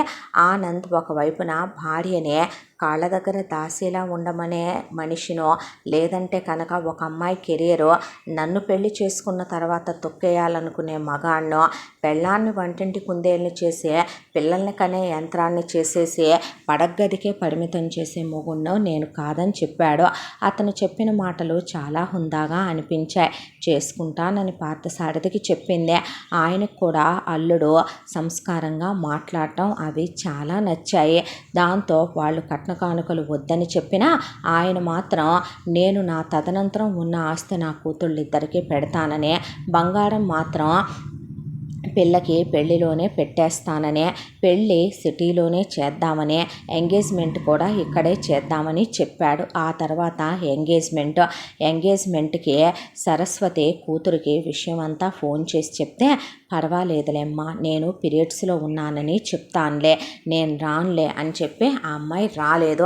ఆ తర్వాత పెళ్ళి, ఎంగేజ్మెంట్ నుంచి పెళ్ళికి ఒక 2 నెలల గ్యాప్ ఉంది. ఆ 2 నెలల్లో అరవింద ఆనంద్ ఫోన్లో మాట్లాడుకోవటం, అరవింద ఆనంద్ని ఇష్టపడటం, ఆనంద్ అరవిందతో చాలా మంచిగా మాట్లాడటం, కల్మషం లేనటువంటి ప్రేమ చూసిందే ఆనంద్లో. ఇక చాలా చాలా నచ్చేశాడు ఆనంద్ అరవిందకే. ఆ తర్వాత చాలా గ్రాండ్గా పెళ్ళికి వైశాలి వచ్చింది. ఇక సరస్వతి తరపున ఒక చెల్లెలు కూతురులాగా వచ్చిందే. వచ్చి అక్కడ తను వాళ్ళ బంధువుల ఆడపిల్లలా ఉందే తప్ప సొంత ఆడపిల్లలా లేదు. ఏమీ అనుకోకమ్మా అని సుజాత అంటే, పర్వాలేదు అత్తయ్య, మావయ్యే తెలుసుకుంటారు, నేను ఎలాంటి దాన్ని అనేది ఆయనకి తెలియదు కదా అని చెప్పింది. ఆ తర్వాత పెళ్ళి అప్పగింతల్లో ఆయన కళ్ళల్లో గంగా యమున నదులే పొంగి పొరిలాయి. అల్లుడిని పక్కకు పిలిచి, అల్లారు ముద్దుగా పెంచుకున్నానయ్యా, నా బిడ్డలా పెంచలేదు. ఒక మాట చెప్పాలంటే గనక ఆ దేవతలే నా ఇంట్లో పుట్టినట్టే పెంచుకున్నాను నా కూతుళ్ళనే.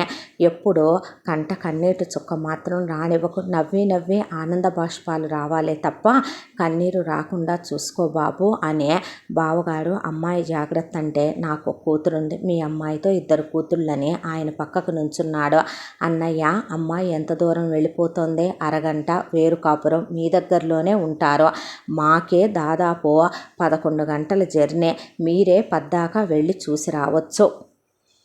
పిల్లలు దగ్గరలో ఉంటారు, కళ్ళ ముందుంటారు, టెన్షన్ ఎందుకు అన్నయ్య అని సరస్వతి చెప్తే, మావయ్య, తన్ని నా ప్రాణంలా చూసుకుంటాను, తన కాలు కందనివ్వకుండా చాలా ప్రేమగా చూసుకుంటాను, మీరు ఆ విషయంలో ఏమీ టెన్షన్ తీసుకోవద్దు. మీ అంత ప్రేమగా చూసుకుంటానని చెప్పలేనేమో కానీ ప్రతి క్షణం మీ అంత ప్రేమగా చూసుకోవటానికి తాపత్రయపడుతూ మాత్రం చూసుకుంటాను. ఒక్క చిన్న మాట కూడా తననను, సరేనా అనే ఆనంద్ పార్థసారథికి సుజాతకి చెప్పిన తర్వాత అలకనంద అక్కని కౌగిలించుకొని ఏడ్చిందే. పార్థసారథి అన్న వదినలో స్వరూప్ భార్య కూడా బాధపడ్డారు. ఇక అరవిందని తీసుకొని ఆనంద్ వాళ్ళు ఒక్కారులో, తర్వాత ముందు అత్తారింట్లో గృహప్రవేశం, సత్యనారాయణ వ్రతాలు ఉంటాయి కాబట్టి రేపు వీళ్ళు బయలుదేరదామని ముందే వాళ్ళు బయలుదేరిపోయారు. 11 గంటల జర్నీ. అరవింద అలసిపోయి కునికిపాట్లు పడుతుంటే, రెస్ట్ తీసుకో, కాసేపు పడుకో, వెళ్ళిన తర్వాత లేపుతాను అన్నాడు ఆనంద్. అలా 11 గంటల జర్నీ తర్వాత పెళ్ళికొడుకు వాళ్ళ ఇల్లు వచ్చిందమ్మా అన్నాడు డ్రైవరు. అనేసరికి ఆనంద్ అలా కళ్ళు మూసుకొని వెనక్కి ఆని ఉంటే, అరవింద కారులో నుంచి దిగేసరికి అత్తగారు వాళ్ళు హారతులు, గృహప్రవేశాలయన్నీ సిద్ధం చేసుకున్నారు. కొంగుముడి కట్టే ఉంది, కళ్యాణం బొట్టు, పెళ్లి బట్టల్లోనే ఉన్నారు పెళ్ళికొడుకు పెళ్లి కూతురు. ఆనంద్, రండి, ఇల్లొచ్చింది, అలసిపోయి అలా నిద్రపోతున్నారే అని భర్తను ఊపేసరికి అలా కారులో నుంచే అరవింద మీద పడిపోయాడు ఆనంద్. ఏమైందని అందరూ పరిగెత్తుకొచ్చి చూసేపాటికి ఆనంద్ ఇక ఏమైనా మైకం కమ్మిందా ఏంటి పిల్లాడికి అని పరిగెత్తుకుంటూ డాక్టర్ని పిలుచుకురమ్మంటే, అబ్బాయి చనిపోయాడమ్మా అని చెప్పేపాటికి అక్కడున్నోళ్ళంతా స్థాణువులై నిలబడిపోయారు. ఇక ఒకవైపున అరవింద్ అయితే మనిషి స్తంభించిపోయి ఆనంద్ ఆనంద్ ఆనంద్ ఆనంద్ అని ఊపుతుంటే ఆనంద్ కదలట్లేదు. ఒకవైపున సరస్వతి కుప్పకూలిపోయింది, శరభయ్య కూర్చుండిపోయాడు. ఇక ఆనంద్ చెల్లెలు వైశాలి అన్నయ్యా అంటూ అలా కూర్చుండిపోయిన తర్వాత చుట్టుపక్కల జనాలందరూ అయ్యో దేవుడా, నాయన, ఏంటి కర్మ తండ్రి అంటూ ఉండగా, ఇలా పిల్ల అత్తారింట్లో కాలు పెట్టకముందే అల్లుడి ప్రాణం పోయిందని సుజాత పార్థసారథి వాళ్ళకి కబురెళ్ళి, పార్థసారథి అన్న ఆయన కూర్చుండిపోయి పరిగెత్తుకుంటూ వాళ్ళంతా ఇక్కడికి వచ్చారు. ఆయన కూతురు పేగులు తెగేలా ఏడుస్తూ, నాన్న, నాతో ఇందాక కాడెక్కినప్పుడు కూడా మాట్లాడాడు నాన్న, ఈలోపు నన్ను వదిలి ఇలా ఎందుకు వెళ్ళిపోయాడు నాన్న అంటే, ఆయన అక్కడే దేవుడు ఫోటో పెట్టుంటే, ఇంతోటి 3 నాళ్ళ ముచ్చటికి నువ్వు ఆయుష్ పోయినప్పుడు ఎందుకు నా కూతురు జీవితంలోకి పంపించావు, ఎందుకు నా కూతురికి పెళ్ళనే ఆశను కల్పించావు, ఈ కొద్ది కాలంలో ఇద్దరి మధ్య ప్రేమ చిగురించేలా ఎందుకు చేశావు, ఇంతోటి బంధాన్ని తెంపేసి దాని బ్రతుక్కి ఏ శిక్ష వేద్దామనుకున్నావు అనే పాటికి పార్థసారథి అన్నగారు, అసలు ఏంటండి ఇదంతా, ఇలా పోవటం ఏంటి అబ్బాయే అంటే, నిజానికి ఆనంద్కి గుండె జబ్బు ఉంది. చిన్నప్పటి నుంచే ఆపరేషన్ చేయించాలైతే ఆపరేషన్ చేయించకుండా నాటు మందులు వాడుతూ శరభయ మూర్ఖత్వంతో, పాతకాలం మనిషి కాబట్టి సరస్వతి నోరు మూయిస్తూ ఆ మూలికలని, హోమియోపతీలని, అల్లోపతీలని, ఆయుర్వేదాలని వాడుకుంటూ వచ్చే పిల్లాడికి ఆపరేషన్ చేయించలేదు. ఆ సమస్య పెరిగిపోయి అది గుండె మార్పిడి స్టేజి దాకా వెళ్ళిపోయినా చివరికి పిల్లాడికి ఆపరేషన్ అన్న మాట దగ్గరికి వచ్చేపాటికి చేయించలేదు. అదే కోట్ల రూపాయల ఖర్చుతో కూడిన ఆపరేషన్. ఆనంద్ ఉద్యోగంలో చేరింది అసలు ఆ ఆపరేషన్ చేయించుకుందామనే. ఆనంద్కి ఎన్నోసార్లు బాగుండేది కాదు. ఆ విషయాన్నే వీళ్ళ దగ్గర దాచిపెట్టేశారు వాళ్ళు. ఆ తర్వాత పిల్లకిచ్చి పెళ్లి చేయటం, ఆ అబ్బాయికి ఆ తాళి కట్టేంత వరకే ఆ ఆనందంలో, ఆ సంతోషంలో అరవిందను అలా చూసుకుంటూనే ప్రాణాలు వదిలేశాడు ఆనంద్. జీవితకాలపు శిక్ష మా బిడ్డకి వేశారా మీరు అని వాళ్ళంతా అలా కూర్చుండిపోయిన తర్వాత కంటికి మింటికి కానకుండా ఏడ్చారు అందరూ.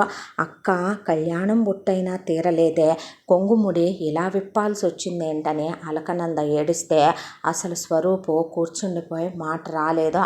ఆ తర్వాత ఆనందని తీసుకెళ్ళటం, శరభయ్య అంత్యక్రియలు చేయటం అయిపోయిన తర్వాత ఇంటికి వచ్చి చిన్న కర్మ పూర్తయిందే. ఇంకా మా బిడ్డని ఇక్కడ ఉంచి మేము చేసేదేముందండి, ఇంకా ఈ దుఃఖంలో అది ఇక్కడ ఉంటే మామూలు మనిషి మా చేతికి దక్కుద్దని కూడా అనిపించట్లేదు. మా పిల్లని మేము తీసుకెళ్ళిపోతాం అన్న తర్వాత పంపించేయి నాన్న అంది వైశాలి. అన్నాక పార్థసారథి వాళ్ళ కుటుంబానికి అప్పుడే తెలుసు ఆ అమ్మాయి అన్నయ్య అని ఆడవటం, వీళ్ళకి 2 పిల్లలు అని కూతురు ఉంది అని. దాంతో క్షమించండి మామయ్య, నేను చెడ్డదాన్ని కాదు, దుర్మార్గురాలని కాదు, మా అన్న వదినల జీవితానికి పడి ఏడ్చేదాన్ని కాదు, వాళ్ళు నాశనాన్ని కోరేదాన్ని కాదు. మీకు నేను ఉన్నాననే మాటే అబద్ధం చెప్పారు, కానీ నాకు వదిన తోబుట్టువుతో సమానం, తప్పుగా అనుకోవద్దు, మన్నించండి మామయ్య ఈ విషయం మీ దగ్గర దాచినందుకని. ఆ అమ్మాయి అంటే అబ్బాయికి జబ్బుందని చెప్పకుండా పెళ్లి చేసినందుకు క్షమించండి అన్నయ్య, క్షమించండి వదిన, బిడ్డకు ఇంకో జీవితం ఉంది, తీసుకెళ్ళి జీవితాన్ని ఇచ్చే పిల్ల సంతోషంగా ఉండాలనే ఆనంద్ కోరుకున్నాడు. నాతో ఎన్నోసార్లు అన్నాడు, ఆపరేషన్ చేయించుకోవాలమ్మా, డబ్బులు సరిపోవు, నేను పోగు చేసిన 25 లక్షలే ఉన్నాయి, 1.5 కోటి దాకా అవుద్దంటున్నారు, డోనర్ దొరికితే ఎంత అడుగుతాడో తెలియదు అనే. ఈలోపే దేవుడు తీసుకెళ్ళిపోతాడని మేము అనుకోలేదు, నన్ను మన్నించండి అని సరస్వతి కొడుకుపోయిన దిగులు దిగమింగుకొని కోడలు భవిష్యత్తు గురించి ఆలోచించే ఆవిడ క్షమాపణ చెప్పిందే. పదమ్మ వెళదామని అరవిందని చేయి పట్టుకొని లేపబోతుంటే, ఆగండి, ఎక్కడికి, మా కోడల్ని మీరు తీసుకెళ్లేదే అన్నాడు శరభయ్య. ఏం మాట్లాడుతున్నారు మీరు అనే అక్కడున్న వాళ్ళందరూ నిలబడితే, అవును, మా అబ్బాయి తాళి కట్టిన తర్వాత మా అబ్బాయితో 7 అడుగులు వేసి 3 ముళ్ళు వేయించుకొని ఆ అరుంధతి సాక్షిగా, పంచభూతాల సాక్షిగా, బంధుమిత్రుల సమక్షంలో మీ అమ్మాయి మా ఇంటి కోడలయ్యాక మా ఇంటి పేరు తన ఇంటి పేరు అయిన తర్వాత ఎలా తీసుకెళ్తారు? మాకు అలా కోడళ్ళని పంపించే అలవాటు, ఇంకో పెళ్లి చేసే అలవాటు మా ఇంట వంట కూడా లేదు. బ్రతికున్నంతకాలం మా అబ్బాయికి గుర్తుగా, మా అబ్బాయి లేని లోటు మాకు తీరుస్తూ, మా ఇంట్లో ఒక కూతురిలా ఇక్కడే మా దగ్గరే తన శేష జీవితం గడుపుతూ బ్రతుకుద్దే. అయినా ఇక్కడ నీకేమీ తక్కువ కాదమ్మా, నేను నిన్ను కన్న కూతురులా చూసుకుంటాను. మేము పోయేటప్పుడు కూడా నీకు ఏదైతే ఆనందకి రావాల్సిన వాటా ఉందో అది పెడతామంటే అసలు ఏం మాట్లాడుతున్నారండి మీరు? ముక్కుపచ్చలారని ఆడపిల్లని మనతో ఉంచటం ఏంటి? ఆ పిల్లకి రేపొద్దున పెళ్ళని, సుఖాలని, సంతోషాలనే జీవితం ఉండదా? వాళ్ళ అమ్మా నాన్నకి చూసుకోవాలని ఉండదా? ఏం మాట్లాడుతున్నావు నాన్న నువ్వు అనేసరికి శరభయ్య అల్లుడి వైపు చూస్తే, శరభయ్య అల్లుడు శరభయ్య లాంటి పాతకాలం ఆలోచనలు ఉన్న ఈ తరం సైకోగాడు వాడు. వైశాలిని కళ్ళతోనే నోరు ముయ్యమన్నట్టు చూసి పక్కకి తీసుకెళ్ళి చెంపల మీద వాతలు తేలిపోయేటట్టు కొట్టి తీసుకొచ్చి నుంచోపెడితే, అత్తామావలు మూసుకోవే నీకెందుకో అని వైశాలి నోరు మూయించేశారు. సరస్వతి 2 దవడలు వాయించి, వాడు నీ కొడుకేగా, నీకు నాకేగా పుట్టాడు, కొడుకు పోతే కోడల్ని పంపిస్తానని ఎవడే చెప్పాడో, నా కొడుకు తాళి కట్టిన తరువాత నా కొడుకుతోనే జీవితం అనుకున్న తర్వాత అలాగే ఉండాలి ఆ అమ్మాయి అనేసరికి, అసలు మీరేం మాట్లాడుతున్నారండి?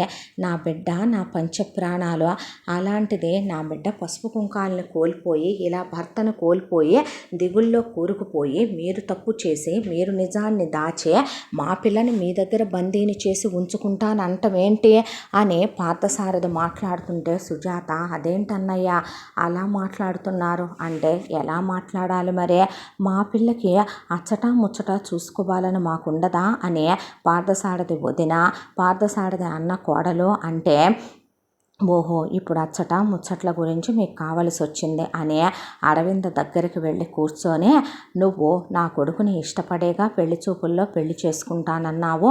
అంటే ఆ తర్వాత నిశ్చితార్థం అయ్యాక ఫోన్లో మాట్లాడావుగా, వాడి మీద ప్రేమను పెంచుకున్నావుగా. అంటే నీ ప్రేమ ఏంటంటే కేవలం శారీరక సుఖాల కోసం, ఒక మగాడి పొందు కోసం పుట్టిందేనా? అలా వాడు నీ మెళ్ళో తాళి కట్టినప్పుడు వాడు నీ భర్తనేగా అనుకున్నావు నువ్వు. మరి 7 అడుగులకు అర్థమేంటి, 3 ముళ్ళకు అర్థమేంటి? అలాంటప్పుడు పెళ్ళికి ఉన్న ఇదేంటి?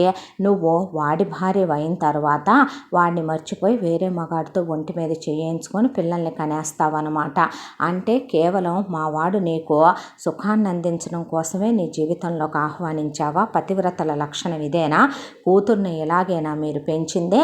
అంటే మొగుడిని మర్చిపోయి ఇలా ఎంతమంది మొగుళ్ళని చేస్తే అంతమంది పోతే కొత్త మొగుళ్ళని తీసుకొచ్చి చేస్తారా మీరు? ఏమ్మా ఇది పద్ధతేనంటావా అరవింద? నువ్వు అలా వెళ్ళిపోతే పోయిన వాడి ఆత్మ శాంతిస్తుందా? ఇదేనా కులం గల ఆడపిల్లలు చేయాల్సిన లక్షణాలు అనేపాటికి ఆ అమ్మాయి మ్యానిపులేట్ అయిపోవటం మొదలైపోయే, అసలు ఏం మాట్లాడుతున్నాడు ఆయన, ఆ అమ్మాయిని అలా బలహీనం చేసేస్తాడేంటని అక్కడున్న వాళ్ళందరూ కూడా అలా నోళ్ళెళ్ళబెట్టి చూస్తూ నుంచుంటే, పదమ్మ వెళదామని ఆయనంటే, వద్దులే నాన్న, ఇక్కడున్నా అక్కడున్నా నా జీవితంలో పెద్ద మారేదే ఉంది, నేను ఇక్కడే ఉంటాను. నేను నిజమే కదా నాన్న, తనతో జీవితం అనుకున్నాను, తనే లేకుండా పోయాడు. దేవుడు నా రాత ఇంతవరకే రాశాడేమోలే నాన్న, మీరు వెళ్ళిపోండి నాన్న, నేను ఇక్కడ బాగానే ఉంటాను, బ్రతికే ఉంటాను. నన్ను జీవోత్సవంలా చేయాలన్నది ఆ భగవంతుడి తీర్పు అయితే దానికి మీరేం చేస్తారులే నాన్న, అతను పోయినప్పుడే మీ కూతురు కూడా పోయిందనుకోండి నాన్న అనేసింది కూతురు. ఆయనకు అసలు ఏం మాట్లాడాలో అర్థం కాల. శరభయ్య మెదలకుండా కూర్చొని, ఇంక మీరు బయలుదేరితే మంచిది అనేసరికి చేసేదేమీ లేక వాళ్ళు వెనుతిరిగి రావటం తప్ప చేయగలిగింది ఏమీ మిగల్లేదు. ఆ తర్వాత కొడుకు పోయాడనే దిగుల, తనే పిల్లనడిగి ఆ పిల్ల జీవితం అలా చేసేసానని సరస్వతి దిగులు. వైశాల్యం తీసుకొని అల్లుడిని వెళ్ళిపోమ్మంటే తీసుకెళ్ళిపోయాడు రమణ. ఇక శరభయ్య మిగతా కార్యక్రమాలకి పూనుకున్నాడు.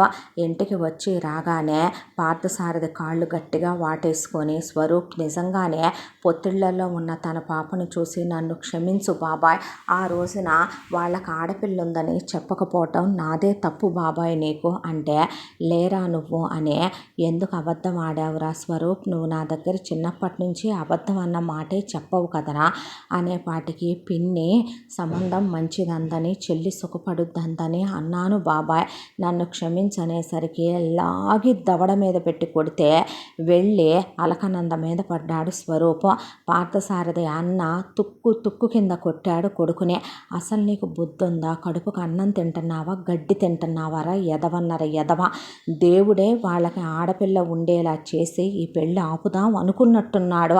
నువ్వు మీ పిన్ని కలిసి ఇంత బుద్ధి లేని నిర్ణయాలు ఎలా తీసుకున్నారని పార్థసారథి అన్న కొడితే, ఆవిడ కూడా కొడుకు మీద చేయి చేసుకొని, స్వరూప్ భార్య కూడా ఎందుకు చేసావు, మనకి ఆడపిల్లుండి నువ్వు ఆ పని అని అడిగేసింది ఆ అమ్మాయి కూడా. సుజాతని ఆయన, నువ్వు ఆడదానివేనంటే, నువ్వు తల్లివేనంటే, నేను పిల్లల్ని ఎంత ప్రేమిస్తానో, వాళ్ళని ఎలా పెంచుకుంటున్నానో తెలిసి కూడా దేవుడు ఒక్కొక్కసారి మనకే స్ఫురణ కలిగిస్తాడు కాబట్టే ఆడపిల్లలు ఇంటికి పిల్లని పంపకూడదు అనే ఆయన నిర్ణయాన్ని నా మనసుకు కలిగేలా చేశాడు అంటే దాని వెనక కారణం ఉండే ఉంటుంది కదో. అలాంటి ఇంటికి వెళ్తే ఇలా నా బిడ్డకి జరుగుద్దని తెలిసి ఆయన వద్దని ఆపుంటాడు కదో. నిజాన్ని తారుమారు చేసి చివరికి వాళ్ళ నా బిడ్డని విధవని చేసి, కళ్యాణం బొట్టు చెరక్క ముందే, కొంగుముడి వేడక ముందే దాన్ని విధవని చేసి కూర్చోబెట్టావంటే నిన్నేమనాలే అని ఆయన కుక్కని కొట్టినట్టు కొట్టాడు సుజాతనే. దాంతో నాన్న నాన్న ప్లీజ్ నాన్న అనే అలకనంద పట్టుకునేసరికి ఆయన కుప్పకూలిపోయి హాస్పిటల్లో జాయిన్ చేస్తే హార్ట్ అటాక్ వచ్చిందని, ఆయనకు ఆపరేషన్ చేయాలని డాక్టర్లు చెప్పాక బీపీ డౌన్ అయిపోయి సుజాత కళ్ళు తిరిగి పడిపోయింది. తీసుకెళ్ళి ఒకవైపున ఆ పిల్లే అమ్మా నాన్నని చూసుకోవాల్సి వచ్చే. పార్థసారథి అన్నగారి ఆరోగ్యం పాడైపోయింది. ఒకవైపున వాళ్ళ వదిన డేలా పడిపోయింది.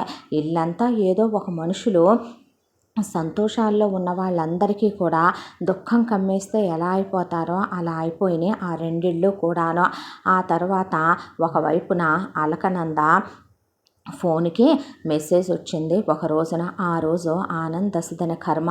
అరవిందని అలా కూర్చోబెట్టి బొట్లు చెరిపి గాజులు పగలగొట్టి పూలు తీసేసి విధవని చేసి ఇక తెల్ల చీర కట్టి అరవింద ముఖాన బొట్టు తీసేసి అరవింద చెవులకి చిన్న చిన్నయే బేబీ స్టడ్స్ లాంటివి పెట్టి చేతులకు అటోటి ఇటోటి కనీసం బంగారపు గాజు కూడా లేకుండా ముఖాన బొట్టు కూడా లేకుండా అన్నీ తెంపపోసి అలా విధవలా ఉంచేశారు.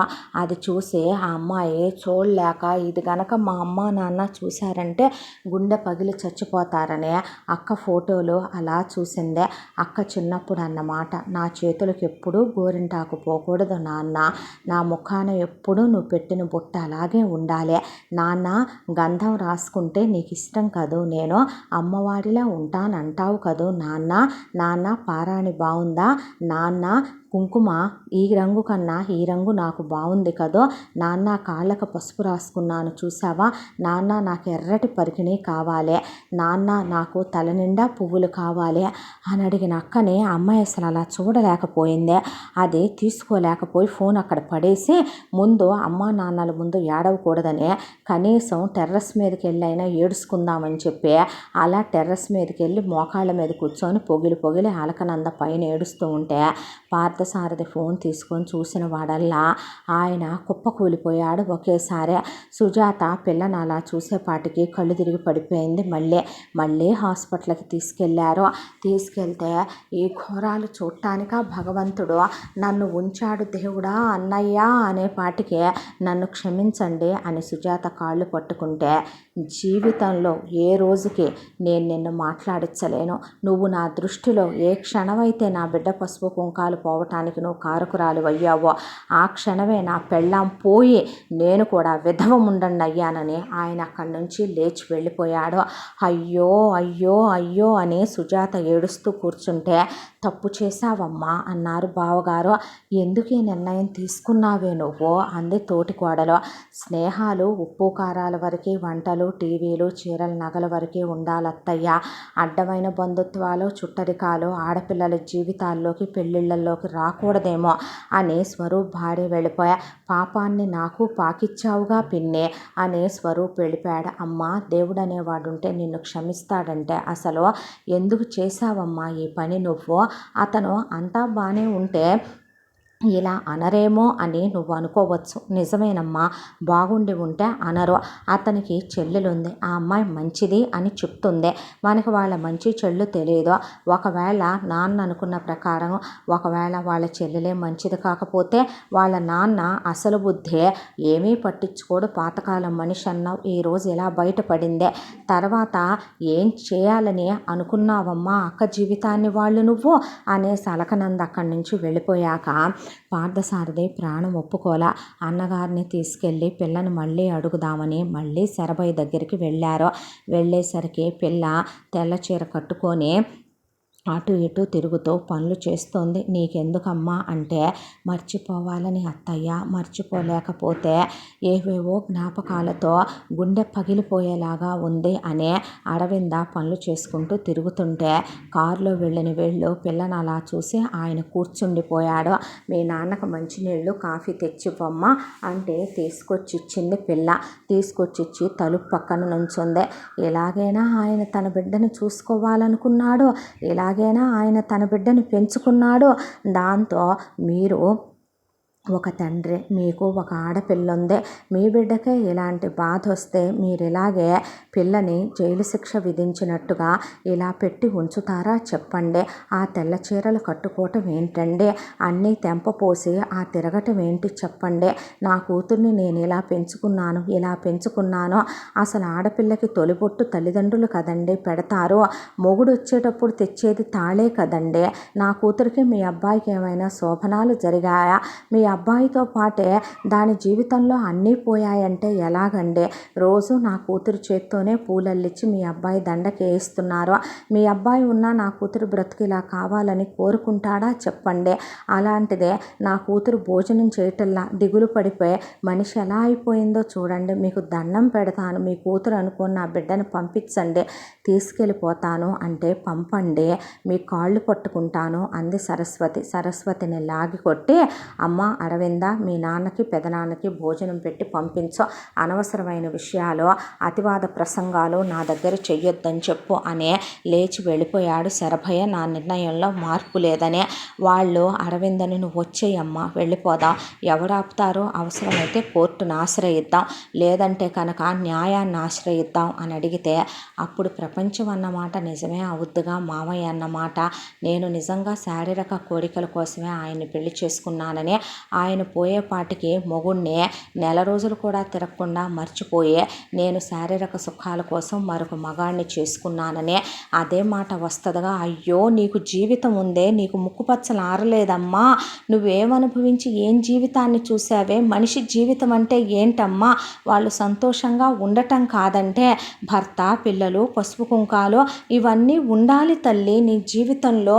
ఏది 2 నెలల క్రితం జరిగిన ఎంగేజ్మెంటా, లేదంటే పెళ్ళయ్యే కొన్ని గంటల పాటు కూడా నీతో లేని నీ భర్త గురించా నువ్వెంత ఆలోచిస్తుంది అంటే, మీరు వెళ్ళిపోండి నాన్న, ఇక నుంచి మీరు రావద్దు కూడాను, నేను ఫోన్ కూడా వాడట్లేదు, ఈ ఇంట్లో ఆడవాళ్ళు ఫోన్లు వాడితే మామయ్య గారికి నచ్చదు, అత్తయ్య గారు ఇంతకాలం అమ్మతో దొంగతనంగా ఫోన్లో మాట్లాడేవారు, మీరు దయచేసి వెళ్ళిపోండి, నేను బాగానే ఉన్నాను, నన్ను వాళ్ళు బాగానే చూస్తున్నారు, నేను మాత్రం ఆయన్ని మర్చిపోయి ఒక మగాడిని నిజంగా నేనేదో శారీరక సుఖం కోసమే కన్నుగీటి మోజుపడే నేను ఇంకొకడికి నేనేదో కడుపు తెచ్చుకోవాలనో పిల్లల్ని కనాలనో సుఖాల కోసమో ఏదో అనుభవించాలనో నేను మళ్ళీ మీ దగ్గరకు వచ్చాననే పేరు నింద నేను మొయ్యలేను, మీ పెంపకం నన్ను అలా పెంచలేదు నాన్న అనేపాటికి వాళ్ళు వెనక్కి తిరిగి వస్తూ కూడా అసలు ఇలా మారిపోయిందేంటి పిల్ల, ఆ లెవెల్లో వాడు మ్యానిపులేట్ చేశాడన్నయ్య, నీకు అర్థం కావట్లేదు, పక్కనే ఉన్న పిల్లనే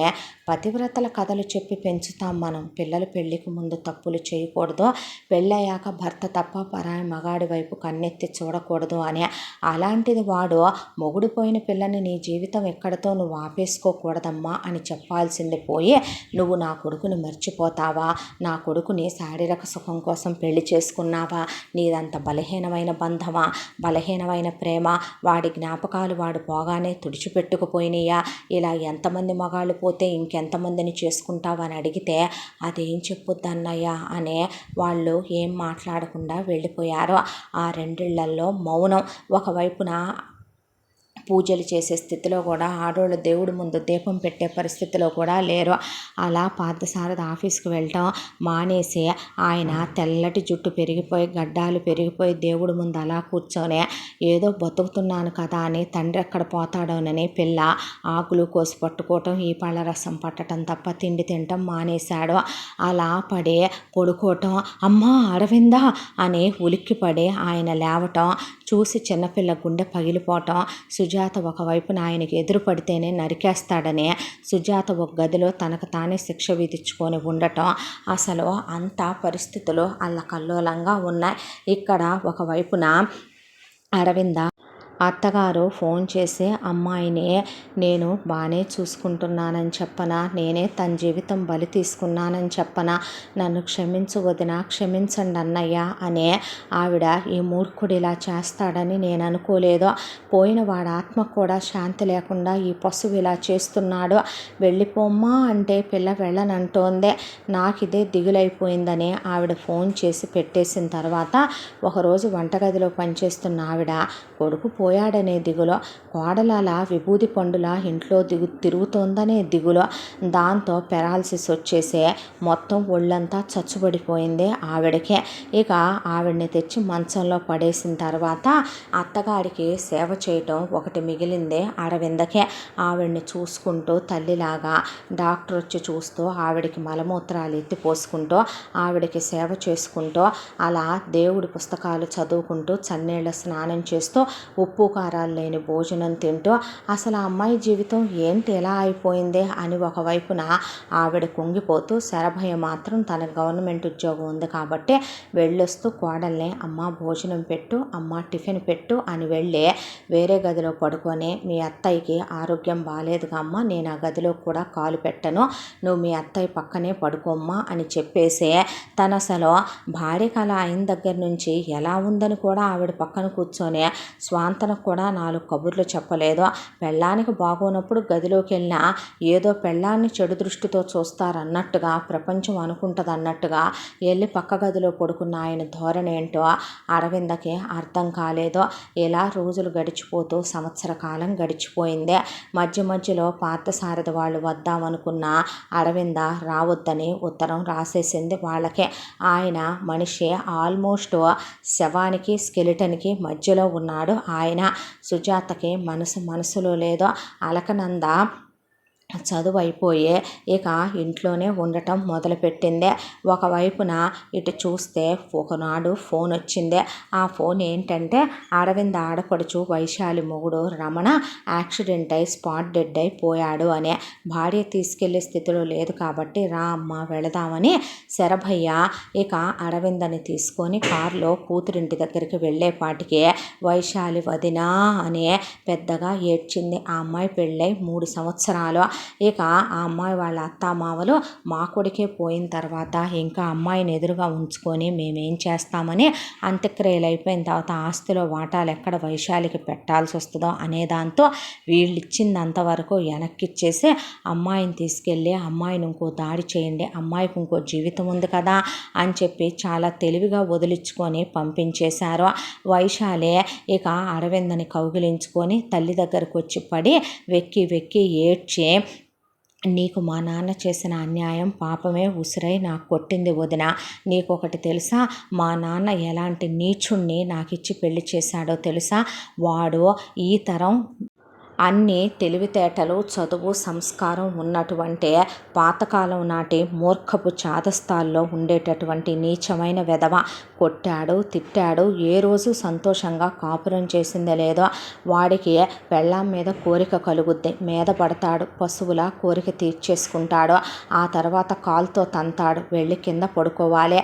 వాడమ్మ నాన్నలు నన్ను ఇంట్లో పని మనిషిని చేసేశారు, ఇంటి కోడలుగా అవి నా బాధ్యతలు అన్నారు. నేనేమి అక్కడ సుఖంగా లేను వదిన. 3 ఏళ్ళు ప్రత్యక్ష నరకాన్ని అనుభవించాను. ఇక్కడ తండ్రి అర్థం చేసుకోడు, అక్కడ వాడు అర్థం చేసుకుందలేడు. వాడు పోయాడంటే నా మనసులో బాధ కలగట్లేదు వదిన. ఇలానైనా విధవ బతుకైనా ప్రశాంతంగా బ్రతుకుదాములే అన్నట్టే అనిపిస్తోంది నా మనసుకే అని ఆ అమ్మాయి తెల్ల చీరలు కట్టుకొని అన్నీ తెంపిపోసే ఇక్కడికి వచ్చిన దగ్గర నుంచి ఇద్దరు వంతులు వేసుకొని సరస్వతిని చూస్తూ ఒకళ్ళు కూరగాయలు కోస్తే ఒకళ్ళు వంట చేయటం, ఒకళ్ళు ఇల్లు ఊడిస్తే ఒకళ్ళు ఇల్లు తడిగుడ్డ పెట్టుకురావటం, ఇక ఒకళ్ళు బయట ఊడిస్తే ఒకళ్ళు కళ్ళాపి జల్లి ఒకళ్ళు ముగ్గేయటం, ఒకళ్ళు బట్టలు ఉతికితే ఒకళ్ళు పిండిస్తే ఇంకొకళ్ళు ఆరేయటం, ఇలా వంతులు వేసుకొని పనులు చేసుకుంటున్నారు. శరభయ్య చెప్పటం అయితే పార్థసారథికి చాలా ఈజీగా చెప్పగలిగాడు. కానీ కూతురు తన కళ్ళ ముందే అలా విధవలా తిరుగుతుంటే ఎందుకో పాపం తండ్రి మనసులో అలజడి మొదలైంది. జీర్ణించుకోలేకపోతున్నాడు. కూతురు పుట్టగానే పెట్టిన మొదటి బొట్టు, కూతురు ఓణీల ఫంక్షన్లు, పెద్ద మనిషి ఫంక్షన్లు, కూతురు చిన్నప్పుడు పట్టుపోవడాలు నగలు వేసుకొని కళ్ళ ముందు తిరగటాలు, కూతురికి పెళ్లి చేసి అప్పగింతలు ఇచ్చి అత్తారింటికి పంపటం, అత్తారింటి వాళ్ళు ఇలా కూతుర్ని వదిలిచ్చేసుకున్నారు. దరిద్రపు మంద కొడుకు పోగానే అనిపించిందే. ఆ తర్వాత ఎంతైనా సరే కూతురు అలా తల్లో పూలు లేకుండా ముఖాన బొట్టు లేకుండా విధవలా తిరుగుతుంటే మనసుకేదో బాధ అనిపించి పెళ్ళాం చూస్తే అలా మంచం మీద పడిందే, కొడుకు చూస్తే పోయాడు, కూతురు చూస్తే విధవయిందే, కోడలు చూస్తే అలా కళ్ళ ముందు తిరుగుతోందే. ఏంటా ఇది అనే ఆత్మ వేదన మొదలైందే శరభయ్యలో. పైకి అనకపోయినా కూతురు అలా ఉప్పు కారాలు లేని తిండ్లు తినటం, కూతురు అలా 4 గోడలకే పరిమితం అవటం, బయట ప్రపంచంలోకి రాకపోవటం. కూతురు ఒకప్పుడు కాలేజీకి వెళ్ళేది, ఇంత పెద్ద జడేసుకొని తల్లో పూలు పెట్టుకొని అసలు లంగా ఉణీలు వేసుకొని వెళుతుంటే మహాలక్ష్మి నడిచెళ్తున్నట్టుగా ఉండేదే. అలాంటి కూతురు ఇలా ఉండేసరికి దేవుడు ఎందుకు ఇలా చేశాడు, తమ పట్ల ఇంత నిర్దయ వహించాడు అనే కడుపులో బాధగా ఉన్న పైకి ఏమీ మాట్లాడకుండా ఊరుకున్నాడు. అయితే వీళ్ళ పక్కింట్లోనే పైవాటాలో ఒక అబ్బాయి ఉంటాడు. ఆ అబ్బాయి పేరు వాసు. వైశాలి కాలేజీ చదివే రోజుల్లో ఒక రకంగా చెప్పాలంటే వైశాలి వాళ్ళ పక్కనే ఆ అబ్బాయి చిన్నప్పటి నుంచి ఉంటాడు. ఆ అబ్బాయి వాళ్ళ అమ్మగారి పేరు సరోజిని. ఆవిడ వేరే ఊర్లో ఉంటుంది. వాసు వాళ్ళ నాన్నగారు లేరు, చనిపోయారు. అయితే ఈ ఊళ్ళో చదువు బాగుంటుందని ఇక్కడ వాసు వాళ్ళ బంధువులు ఉన్నారని వాళ్ళ ఇంట్లో పైవాటాలో ఉంటూ స్కూల్కి వెళ్ళొచ్చి చదువుకుంటూ వాళ్ళకి ఇంత ఖర్చునిచ్చి భోజనం తింటూ ఉండే వాసుకి వైశాలి పెద్ద మనిషి అయిన దగ్గర నుంచి వైశాలి మీద ప్రేమ. అది ఏ కల్మషం లేని, నిజం చెప్పాలంటే హగ్గులు, టచ్చులు, కిస్సులు ఏమీ లేని ప్రేమే. అలా ఇద్దరు పెరిగి పెద్దవుతూ వైశాలికి వాసు ఇక ఇదిగో నీకోసం పువ్వులు కొన్నానని, డ్రెస్ కొన్నానని, నీకోసమని నేను సిటీకి వెళ్ళినప్పుడు వాచ్ తీసుకొచ్చానని అలా చెప్పి ఏదో ఒకటి ఇచ్చేవాడు. ఇద్దరు చాలా డీప్గా లవ్ చేసుకున్నారు. అయితే పెళ్లి చేసుకుందాం అనుకునే టైంకి వైశాలికి రమణ సంబంధం తీసుకొచ్చాడు శరభయ్య. వైశాలిని నాతో వచ్చేసే వెళ్ళి పెళ్లి చేసుకుందాం, అమ్మ నిన్ను కన్న కూతురులా చూసుకుంటుంది, నాకు ఉద్యోగం కూడా వచ్చిందని. ఉద్యోగం వచ్చినప్పుడు కూడా తాను తాళిగా భావించి గోల్డ్ చైన్ తెచ్చి వైశాలి మెళ్ళో పెట్టాడు వాసు. అయితే నేను అలా రాలేనందే, తండ్రి పరువు తీయలేనందే, అన్నని అమ్మని అవమానాల పాలు చెయ్యలేనందే, అడుగు ముందుకు పడట్లేదందే, భయంగా ఉందందే, కులం అంది, గోత్రం అంది, ఎన్నో చెప్పే వైశాలి ఆగిపోయిందే. ఆ తరువాత వాసు అరవింద విధవైనప్పుడు ఆనందపోయినప్పుడు కూడా డాబా మీద నుంచి చూస్తూ చాలా బాధపడ్డాడు. ఇంతకాలంలో వాసు ఇక్కడి నుంచి జాబుకు వెళ్ళొచ్చి అప్ అండ్ డౌన్ చేస్తూ వైశాలి జ్ఞాపకాలతో బతుకుతూ మళ్ళీ పెళ్లి చేసుకోలేదు వాసు. అప్పుడప్పుడు వైశాలి పుట్టింటికి వస్తే చూసి కళ్ళ నిండా ఆమె రూపాన్ని నింపుకుంటూ బ్రతుకుతున్నాడు. ఇంతకాలంగా వైశాలి ఇలా విధవై తిరిగొచ్చిందనగానే గుండె బద్దలైపోయింది వాసుకే. మళ్ళీ ఏమూలో చిగురించిన ఒక చిన్న ఆశ, చచ్చిపోయిందనుకున్న ప్రేమ బతుకుద్దనే ఒక చిన్న కోరిక. దాంతో మళ్ళీ పాత ప్రేమ మూడువారిపోయిందనుకున్న జీవితంలో నుంచి తిరిగి చిగురులు వేయటం మొదలుపెట్టిందే. వైశాలిని ఒకరోజు వాళ్ళ నాన్న లేనప్పుడు చూసి ఇక వాసు ఏంటిదంతా అని పలకరించాడు. ఏముంది, ఇదే నిజం అందే. ఆ రోజు నేను నిన్నెంత ప్రేమించానో తెలుసు, నువ్వు నన్ను ఇష్టపడ్డావు. కట్టుబాట్లు, సాంప్రదాయాలు, మీ నాన్న ఛాందసాలు, మూర్ఖత్వాలు కాదనే నేను నిన్ను నాతో వచ్చేసేయమన్నాను. వచ్చావా? కాదన్నావు. దేనికి? ఇలా ఉండటానికా వైశాలి? ఇదేనా నువ్వు కోరుకున్న జీవితం? నేను నిన్ను ఎలా చూసుకోవాలనుకున్నాను? ఈ తెల్ల చీరలు కట్టుకోవటం ఏంటి, అవతారం ఏంటి, నువ్వేంటి దేవుడు బొట్టు తెచ్చాను పెట్టుకో అంటే పిచ్చి వేషాలైకు, మా నాన్నకి తెలిస్తే నరికి పోగులు పెడతాడు. నువ్వు జరిగినవి అన్నీ మర్చిపోయి పెళ్లి చేసుకోమని నేను చెప్పానా లేదా? నేను వైశాలిని కాదుగా అంత త్వరగా అన్నిటినీ మర్చిపోవటానికి. ఎందుకు వాసు నన్ను బాధ పెడుతున్నావు అంటే, జరిగిపోయింది గతమని మర్చిపో. నువ్వు వాడితో సుఖంగా సంతోషంగా లేవని నాకు తెలుసు. నువ్వు అందుకే అమ్మవి కాలేదని, పిల్లల్ని కనలేదని కూడా నాకు తెలుసు. నిన్ను వాడు తాకాడనగానే నువ్వు అపవిత్రమైపోయావని నేను అనుకోను. నా ప్రేమ అంత బలహీనమైనది కాదు వైశాలి. నా ప్రేమ అప్పుడు ఇప్పుడు ఎప్పుడు నీ మీద పెరుగుతూ వచ్చిందే తప్ప, నా నమ్మకం నీ మీద పెరుగుతూ వచ్చిందే తప్ప ఎప్పుడూ పోలేదు. నేను నిన్ను పెళ్లి చేసుకోవటానికి సిద్ధంగా ఉన్నాను. ఈసారైనా వచ్చే వైశాలి, వెళ్ళిపోదాం. మనకంటూ ఒక జీవితం ఉంది, నాకంటూ ఒక ఉద్యోగం ఉంది, సొంత ఇల్లు ఉంది, కారు ఉంది, అమ్మ ఉంది, స్థిరచరాస్తులు ఉన్నాయి. కులం అని మీ నాన్న మాట్లాడే మాటల్ని నీ తలకు కూడా ఎక్కించుకోకు. నీ జీవితాన్ని నాశనం చేసుకోకు. నిన్ను దేవతలా చూసుకుంటా, నీ కంట కన్నీరు రాకుండా చూసుకుంటా. నేను ఎలాంటి వాడినో నీకు బాగా తెలుసు. నువ్వు ఇలా ఉంటే చూసే నా గుండె బద్దలైపోతుంది. అసలు మీది ఇల్లా శ్మశానమా? వాళ్ళు వీళ్ళు పోయే బదులు మీ నాన్న పోతే దరిద్రం వదిలిపోయేది. అసలు ఏ పాపం చేశాడో ముందు వాడిని వాడు ఫైండ్ అవుట్ చేసుకోడేంటి వాడు? ఒకవైపున మీ అన్నయ్య ఉన్నన్నాళ్ళు ఎప్పుడైనా అర్థం చేసుకున్నాడా? గుండె జబ్బుతో ఉన్న కొడుక్కి ఆపరేషన్ చేయించాల్సింది పోయి అడ్డమైన నాటు మందులు వాడే మీ అన్నయ్య పోవటానికి కారణం వీడు కదూ. మీ వదిన ముండమోయటానికి కారణం వీడు కదూ. మీ అన్నయ్య పోయిన తర్వాత మీ అన్నయ్య ఆత్మకైనా శాంతి ఉండనిచ్చాడా? అరవింద లైఫ్ అలా అయిపోవాలనేనా మీ అన్నయ్య కోరుకుందే? మీ అమ్మ తనే సంబంధం మాట్లాడి పెళ్లి చేయొచ్చా, మీ అన్నయ్యకి ఆపరేషన్ కాకుండా చేసిందే కొడుకు పోయి కోడలు ముండమోస్తే మొగుడికి ఎదురు చెప్పలేని మీ అమ్మ పెరాలసిస్ తెచ్చుకొని మంచంలో పడుకొని మీ వదినతో సేవలు చేయించుకోవటానికి తీసుకొచ్చారా ఆ అమ్మాయిని మీరు? ఇప్పుడు ఆ ఉసురు కొట్టి కాదా నీ బతుకు ఎలా అయిపోయిందే, ఇంకా ఎన్ని పాపాలు చేస్తాడు వాడసలు అని అడిగాడు వాసు. అడిగేసరికి వైశాలి ప్లీజ్ వాసు అందే, నువ్వు ఎన్నైనా చెప్పు, నీ మీద నా ప్రేమ అయితే తగ్గదో, నేను నిన్ను పక్కనే ఉంటూ మన జ్ఞాపకాలతో దహించి వేసైనా నిన్ను నా సొంతం చేసుకుంటాను వైశాలి. నీకు జీవితం ఉంది, నీకు కోరికలు కలగవా? ఉప్పు కారం తినకుండా ఎన్నాళ్ళు చంపుకుంటావు, చన్నీళ్లతో ఎన్నాళ్ళు చంపుకుంటావు? నీ వయసు వాళ్ళందరూ నీలాగే ఉన్నారా? నువ్వేమైనా తప్పు చేస్తున్నావా, తప్పుడు పని చేస్తున్నావా? నేను అక్రమ సంబంధం పెట్టుకుందామన్నానా, లేకపోతే నా ఉంపుడు గత్తెగా రమ్మనమన్నానా? పెళ్లి చేసుకుంటాను, నా భార్యగా స్వీకరిస్తాను, నువ్వు నేను కలిసి మన ప్రేమని నిజం చేసుకుందాం, పెళ్లి చేసుకుందాం, సంతోషంగా ఉందాం, పిల్లల్ని కందాం. మధ్యలో మన జీవితంలోకి పీడకలలా రాహులా వాడొచ్చాడు పొయ్యాడు నీ మొగుడు. వాళ్ళు కేవలం డబ్బులు నీకు పెట్టాలని కదూ నిన్ను మీ నాన్న దగ్గరికి వెళ్ళకొట్టేసిందే. ఆ మాత్రం తెలుసుకోలేని వాడిని కాదులే, టాపర్ని నేను, పెద్ద గవర్నమెంట్ జాబే చేస్తున్నాను, నాకు మంచి చెడులకి వ్యత్యాసం తెలుసు. నాకేమీ లేదనే నేను నిన్ను సంతోషంగా చూసుకోలేననా? పిచ్చి పట్టిందా ఏంటి నీకు కూడాను? నా ప్రేమను అంత చులకనగా తీసేసుకుంటున్నావు. నేను పోయిందాకా ఇలాగే చేయంటే నీకు దండం పెడతా. ఏం పోవటాలు ఇవన్నీ అని వైశాలి అక్కడి నుంచి పరిగెత్తుకుంటూ కిందకి వెళ్ళిపోతే మొత్తం అరవింద వెందే. అయినా మనసులో మాట మనసులోనే కుక్కేసుకోవటం అరవిందకు అలవాటు. అరవింద జరిగేది ఆ భగవంతుడే జరిపిస్తాడని మౌనంగా ఊడుకొని తన పనులు తను చేసుకుంటూ ఉండగా రోజు వైశాలిని వాసు చూడటం, వాసు వైపు వైశాలి చూడటం. అయితే ఇలా వాసు వైశాలిని చూస్తుంటే అరవింద వైశాలి కలిసి పనులు చేసుకుంటుంటే పక్కింట్లో పైన వాసు ఉంటాడని శరభయ్యకు తెలుసు. అరవిందకు సైట్ వేస్తున్నాడు కావాల వాసు అని శరభయ్య మనసులో కలిగిపోయి అరవిందని వాసుని ఇది వీడితో ఏమన్నా సాగిద్దాం అనుకుంటుందా అని మనసులో ఆలోచనలు వచ్చే అటువైపు చూడటం మొదలుపెట్టాడు.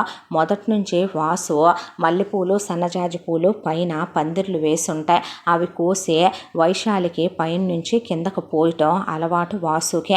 అలాగే వైశాలి పంపు దగ్గర నీళ్లు కొడుతుంటే పైన నుంచి గుప్పెడు మల్లెలు తీసుకొని వైశాలి మీద పోయిపోతే వైశాలి పక్కకు తప్పుకొని అరవింద మీద పడ్డాయి. అది చూశాడు శరభయ్య. కన్ఫామ్ ఇది వాడితో ఏదో చేస్తోంది అని అనిపించి పైకి చూసింది అరవింద. చూస్తే ఎవరూ కనపడలా.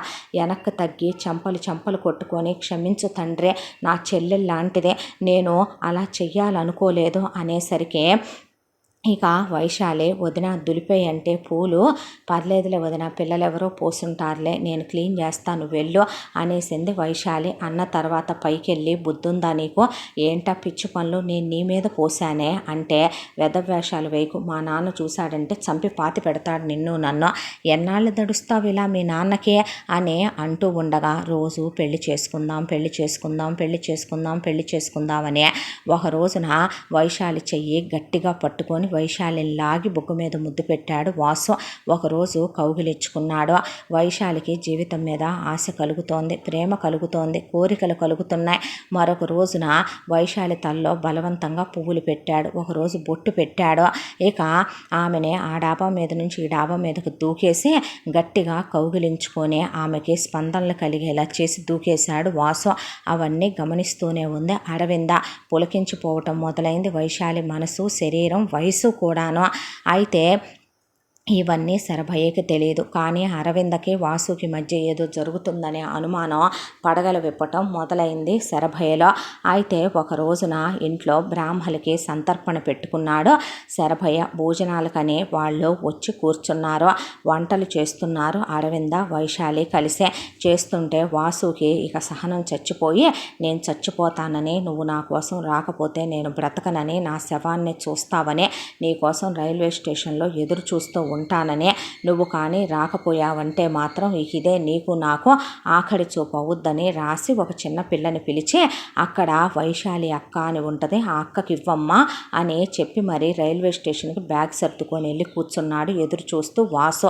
పిల్లలు వచ్చే అక్క అంటే అటు అరవింద ఇటు వైశాలి ఇద్దరు వచ్చి చిన్నపిల్లలు వచ్చారని స్వీట్స్ పెట్టించి పిల్లలు ఎటు అరవింద్ వచ్చింది కాబట్టి అక్క లెటర్ అని ఇచ్చేసరికి అరవింద చేతిలో నుంచి ఆ ఉత్తరం లాక్కొని శరభయ్య చదువుతుండగా అక్కడున్న బ్రాహ్మలు చదివి ఈ ఇంట్లో ఉన్న ఆడవాళ్ళకి నియమనిష్టలు లేవు, ఇక్కడ ఉన్న ఆడవాళ్ళ మనసు కల్మషం చెందింది, మీ ఇంట్లో మేము భోజనం చెయ్యలేము, చేసి మీ అబ్బాయి ఆత్మకు మేము శాంతిని కలిగించలేము, ఇది మహా అపరాధం మహాపాపం, ఈ తప్పుకు శిక్ష పడాల్సిందేనో అనేసరికి ఆ లెటర్ నా కోసం వచ్చింది వదిన, నేను చెప్తానని వైశాలి చెప్పబోతే నాకు తెలుసు అంటే అది కాదు వదిన, నాకు తెలుసు అంటున్నానుగా, నీ జీవితం గురించి నువ్వే నిర్ణయం తీసుకున్నా నాకే అభ్యంతరం లేదు అనేసరికి అరవింద కాళ్ళు వాటేసుకొని మా నాన్న నీకు చేసే అన్యాయానికి నా జీవితం ఎలా అయిపోయింది కదో, చిన్నప్పటి ప్రేమ వదిన, ఇలా ప్రాణానికి ప్రాణంగా ప్రేమించుకున్నాం, మధ్యలో వీడిని తెచ్చి చేసుకోవాల్సిందేనన్నాడు.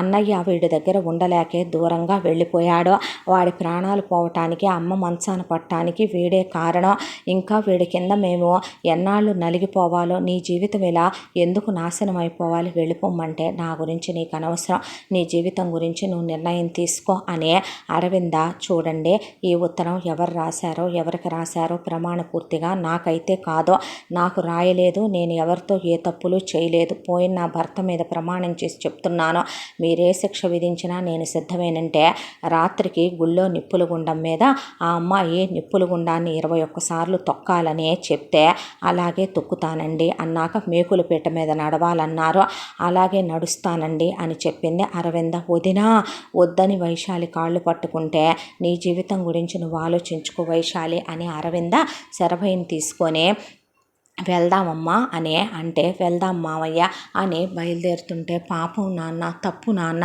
అలా చెయ్యొద్దు నాన్న అంటే కూతురు దవళ్ళు వాయించి వెధవేషాలు లేకుండా మెమ్మను చూసుకోమని అరవిందని తీసుకెళ్ళిపోయి మేకుల మీద నడిపించి కాళ్ళు రక్తాలు కారిపోతున్న నిప్పుల గుండం తొక్కించడం మొదలుపెట్టాడు శరభయ్య. కోడలు మనసులో కూడా వేరే మగాడి ఆలోచనలు రాకూడదు అని ఇక వైశాలి సహనం చచ్చిపోయింది. తల్లి దగ్గరికి వెళ్ళి ఇక నేను ఈ నరకాలు పడలేనమ్మా, నేను ఇలా ప్రేమించాను వాసుని, వాడు నేను లేని చచ్చిపోతానంటున్నాడు, నేను వెళ్ళిపోతానమ్మా, నా జీవితంలో నేనెందుకు కోరికలు ఆశలు చంపుకొని అమ్మతనాన్ని వదులుకొని విధవని ముద్రేయించుకొని బ్రతకాలే, వీడి కులం వీడి దినం మీద వేసుకోమనో, వీడి డబ్బులు వీడి దవసం మీద కట్టుకోమనో, నువ్వు ఇలా ఎంతకాలం నరకం అనుభవిస్తావో నాకు అర్థం కావట్లేదమ్మా అనేపాటి కరెక్ట్గా కూతురు వెళుతోందనే షాకులో అన్నాళ్ళు మందులు వాడుతూ ఉండగా సరస్వతికి నోరొచ్చిందే. నోరొచ్చి చేతులు పనిచేయటం మొదలుపెట్టాయి. వెళ్ళిపోమ్మా అంది సరస్వతి. దాంతో వెళుతున్నానని తన బట్టలు సర్దుకొని నగలన్నీ కూడా ఆవిడ పెట్టేసుకొని కొంత చేతికి దొరికిన డబ్బులు కూడా తీసేసుకొని దాంతోపాటు ఇక ఉత్తరం రాసింది తండ్రికి, నువ్వు మనిషివైతే మారతావని, నా జీవితం నాకు కావాలని నా కోరికలు కలుగుతున్నాయి, ఆశలు కలుగుతున్నాయి, ప్రతిరోజు కూడా నేను వాసుని తలుచుకుంటూనే ఆ రమణగాడితో కాపురం చేశానని, నేనెందుకు నా జీవితాన్ని విధవగా బ్రతికి నాశనం చేసుకోవాలని, నన్ను ఇష్టపడే మగాడు నన్ను ప్రేమించేవాడితో నేను వెళ్ళిపోవటంలో తప్పే ఉందని, నేనేమి చెడిపోలేదే, వేసన కాదే, నేనేమి చెరచబడలేదే అని చెప్పే ఇక వైశాలి బయలుదేరి వెళ్ళిపోయింది. ఆ తర్వాత వాసు తీసుకెళ్ళిపోయి వైశాలి ముందు లాగి కొట్టింది వాసుని. నువ్వు చేసిన దానికి ఇలాంటి శిక్ష పడిందంటే నేను కావాలని చేయలేదన్నాక తీసుకెళ్ళి పెళ్లి చేసేసుకొని రిజిస్టర్ మ్యారేజ్ కూడా చేసుకొని వాళ్ళ అమ్మ వాసు వైశాలి కలిసి ఉంటూ కాపురం చేసుకుంటూ మొగుడుతో సుఖంగా సంతోషంగా ఉంది వైశాలి. ఇక కోడల్ని నడవలేక నడుస్తున్న అరవిందని తీసుకొస్తే అత్తగారి పక్కన అలా మంచం మీద వాలిపోయింది అరవింద. వాలిపోయిన తర్వాత శరభయ్య ఉత్తరం తీసి చదివాడు. కూతురు రాసిందే చదివి కూర్చుండిపోయిన తర్వాత కోడల్ని అనుమానించినందుకు, అలా కోడల్ని తీసుకెళ్లి శిక్షలు విధించినందుకు మనసులో అంతర్మథనం మొదలైంది. కొడుకు ఫోటో వైపు చూశాడు. కొడుకు నిజంగా ఏదో తన్ని ప్రశ్నిస్తున్నట్టుగా అనిపించింది.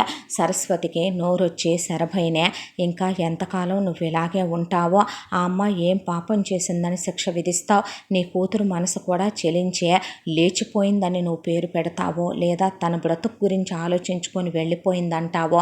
నీ కూతురు వెళ్ళిపోయిందే. ఒక ఇంటి ఆడపిల్ల, ఒక తల్లిదండ్రులు అల్లారు ముద్దుగా పెంచుకున్న పిల్లని నువ్వు అలా చేయటం న్యాయమా?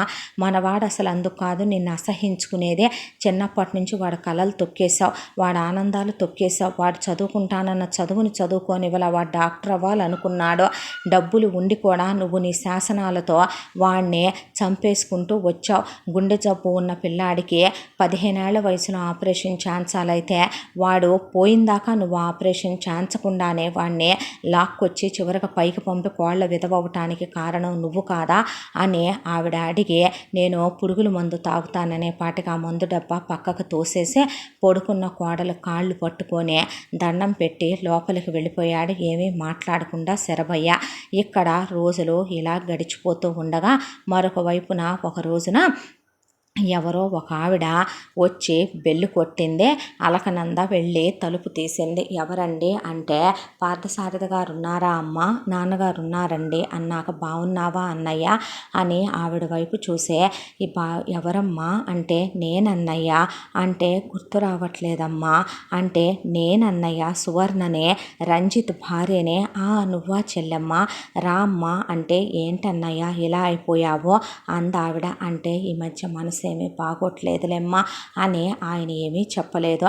చెప్పకపోయిన తర్వాత, ఎలా ఉన్నావమ్మా అంటే, నాకేమైందన్నయ్య, నువ్వు ఆ రోజున నేను ఆయన ప్రేమ వివాహం చేసుకున్నామని తెలిసి నా వాళ్ళు ఆయన వాళ్ళు వెలేసి ఆయన చచ్చిపోయి నేను నా బిడ్డతో మిగిలితే ఎవరూ మమ్మల్ని పట్టించుకోకపోయినా వచ్చే 2 ఎకరాల పొలం ఖరీదైందమ్మి నా కొడుకు పేరు మీద స్నేహం కోసమని 50 లక్షల రూపాయలు అలా వాడి భవిష్యత్తుకి చదువుకని వాడి పేరు మీద వేసి వెళ్ళావు. నువ్వు చెప్పిన ఆ ధైర్యమే ఆ తర్వాత టైలరింగ్ చేస్తూ బొట్టికి పెట్టుకొని పిల్లాన్ని పెట్టుకొని వాడిని పెంచి పెద్ద చేసుకుంటూ వచ్చాను. ఇప్పుడు వాడు చాలా గొప్ప స్థాయిలో ఉన్నాడన్నయ్య. నువ్వు ఇచ్చిన డబ్బు వాడి భవిష్యత్తుకి చాలా ఉపయోగపడింది.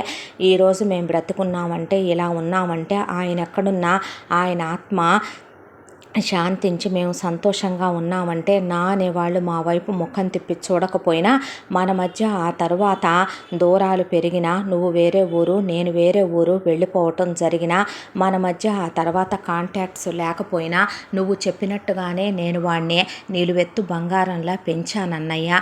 వాడు ఆ తరువాత పీజీ వరకు ఇండియాలో కంప్లీట్ చేసి అమెరికా వెళ్ళి చదువుకొని ఇక్కడికి వచ్చాడు. వ్యాపారం పెట్టాడు, కోట్ల రూపాయలు సంపాదించాడు. పెద్ద విల్లాలో ఉంటున్నాము, కారుల్లో తిప్పుతున్నాడు. కానీ ఈ వైభోగానికంతా కారణం నువ్వు.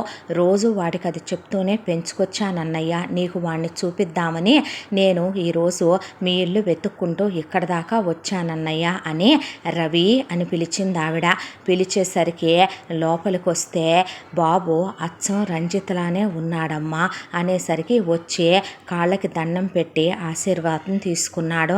తీసుకుంటే, వీడి పేరు రవివర్మ అన్నయ్య అని చెప్పింది సువర్ణ. చూస్తే అసలు ఎంత హైట్ ఉన్నాడంటే, ఆ అబ్బాయి 6'2" హైట్ ఉంటాడేమో. మనిషి తెల్లగానను చాలా అందంగా చాలా బాగున్నాడు. అలా రవి, థ్యాంక్స్ అంకుల్, మీరే లేకపోతే మేము నిజంగానే ఇలా ఉండేవాళ్ళం కాదు. ఫ్రెండ్షిప్కి వాల్యూ ఇచ్చి ఎవరో ఇంత హెల్ప్ చేయటం, నేను మనుషుల్లో దేవుళ్ళని అమ్మ రోజు మీ గురించే చెప్తూ ఉంటుంది. నేను ఇంతవరకు మీ అంత గొప్ప వాళ్ళని చూడలేదు అంకుల్ అని చేతులెత్తి దండం పెట్టి, ఈ లైఫ్ మీరిచ్చింది అంకుల్, మీకు లైఫ్ లాంగ్ రుణపడి ఉంటాను అని దండం పెట్టాడు ఆయనకి. వద్దయ్యా, నేను అంత పెద్ద గొప్ప పరోపకారం ఏమీ చెయ్యలేదు.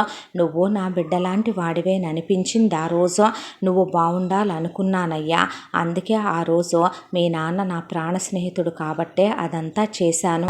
నేనేం చేసినా నువ్వు గొప్పవాడివయ్యావు. ఈరోజు నా మనసు నిజంగా సంతోషంగా ఉంది అన్నాక రవి అలా వాళ్ళ ఇంట్లో ఫోటోల వైపు చూస్తూ, ఇక ఈవిడ నా భార్య సుజాత అంటే నమస్తే అని బ్లెస్సింగ్స్ తీసుకున్నాడు.